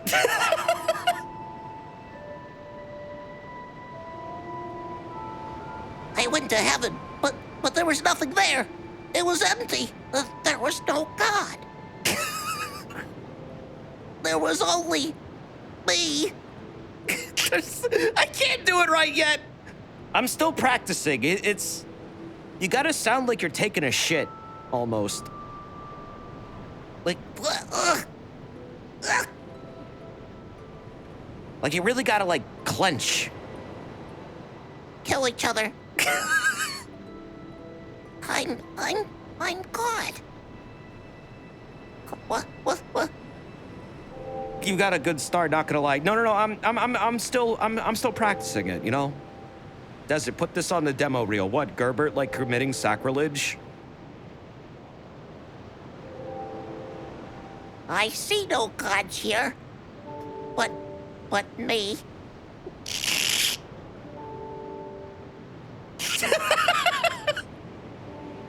I looked upon God's throne, and it was empty.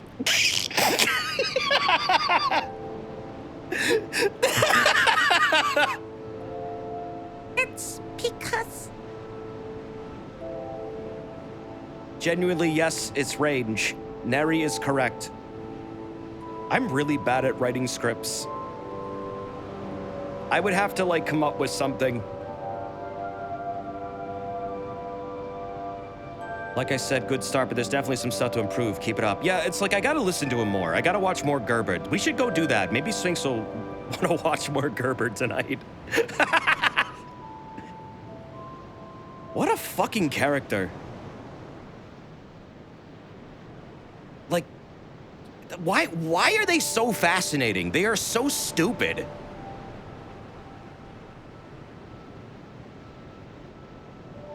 And yet, captivating.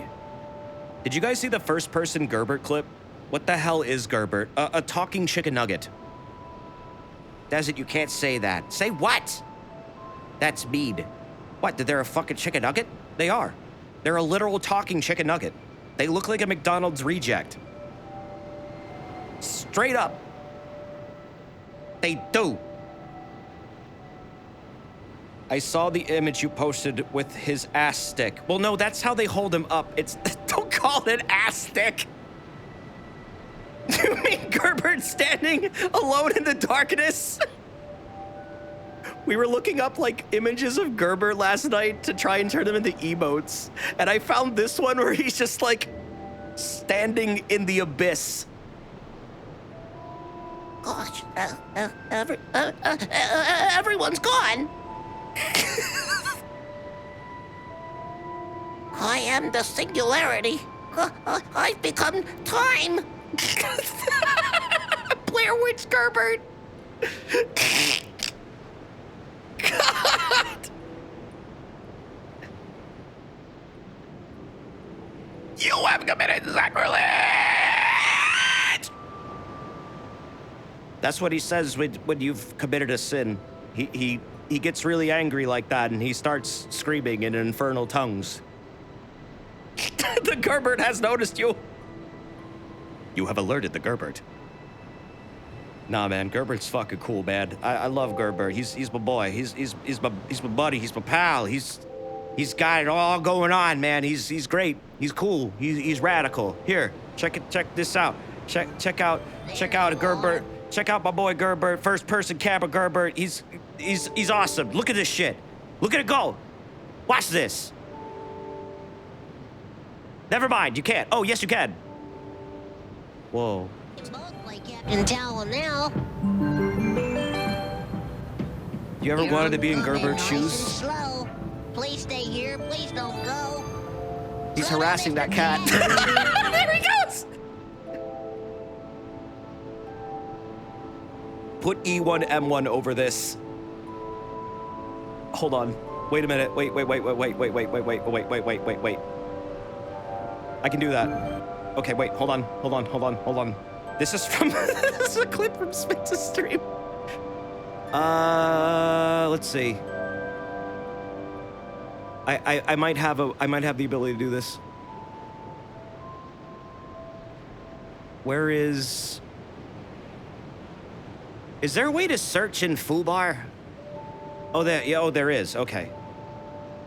Oh, there we go. All right, got it. Ready? Go!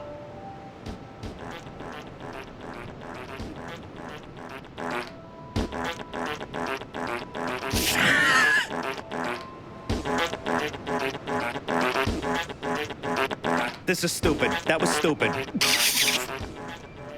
All right, I'm out of here. Take care of yourselves and be well. Enjoy the rest of your evening or day. I would like to be around tomorrow if possible. We just finished Xenoblade 2. I have a lot more Dark Souls 2 I need to get through. I need to fight Dark Lurker. Please remind me at the beginning of next stream so I can actually get to that and not waste my time. I feel like I should have done that today, but then I was in the middle of Shulva and I'm like, next time.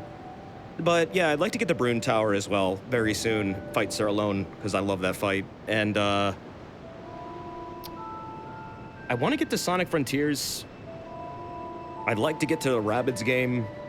And there's a lot of other RPGs I want to get through. I have a lot of deciding I need to do, man. I want to play a retro game as well. So, I got a lot of things I need to figure out. Are you gonna no-hit alone? I almost did, Brooks. I actually almost did the first time I beat them. It was like, they chip damaged me once. And, God, it was like right at the fucking end, and then I actually took them out, and I'm like, ah! Because then you get the unique death animation, which is like the only time they've ever done it. I felt so fucking robbed. If you beat Sir alone without getting hit in less than 3 minutes, you get a unique death animation with him, which is really fucking funny. It's 3 minutes. It goes up by 1 minute every new game cycle, though. Yeah, I'm gonna figure out some new things to play. We've been playing the same stuff a lot lately. I'd like to break the cycle. Just like, Vendrick did. So, we'll get to that soon. Thank you again for hanging out. I'm drawing out this a lot, so get going now. Take care, be well, eat well, sleep well, play well, watch some fucking Gerber or something. I don't know. He's got good family values.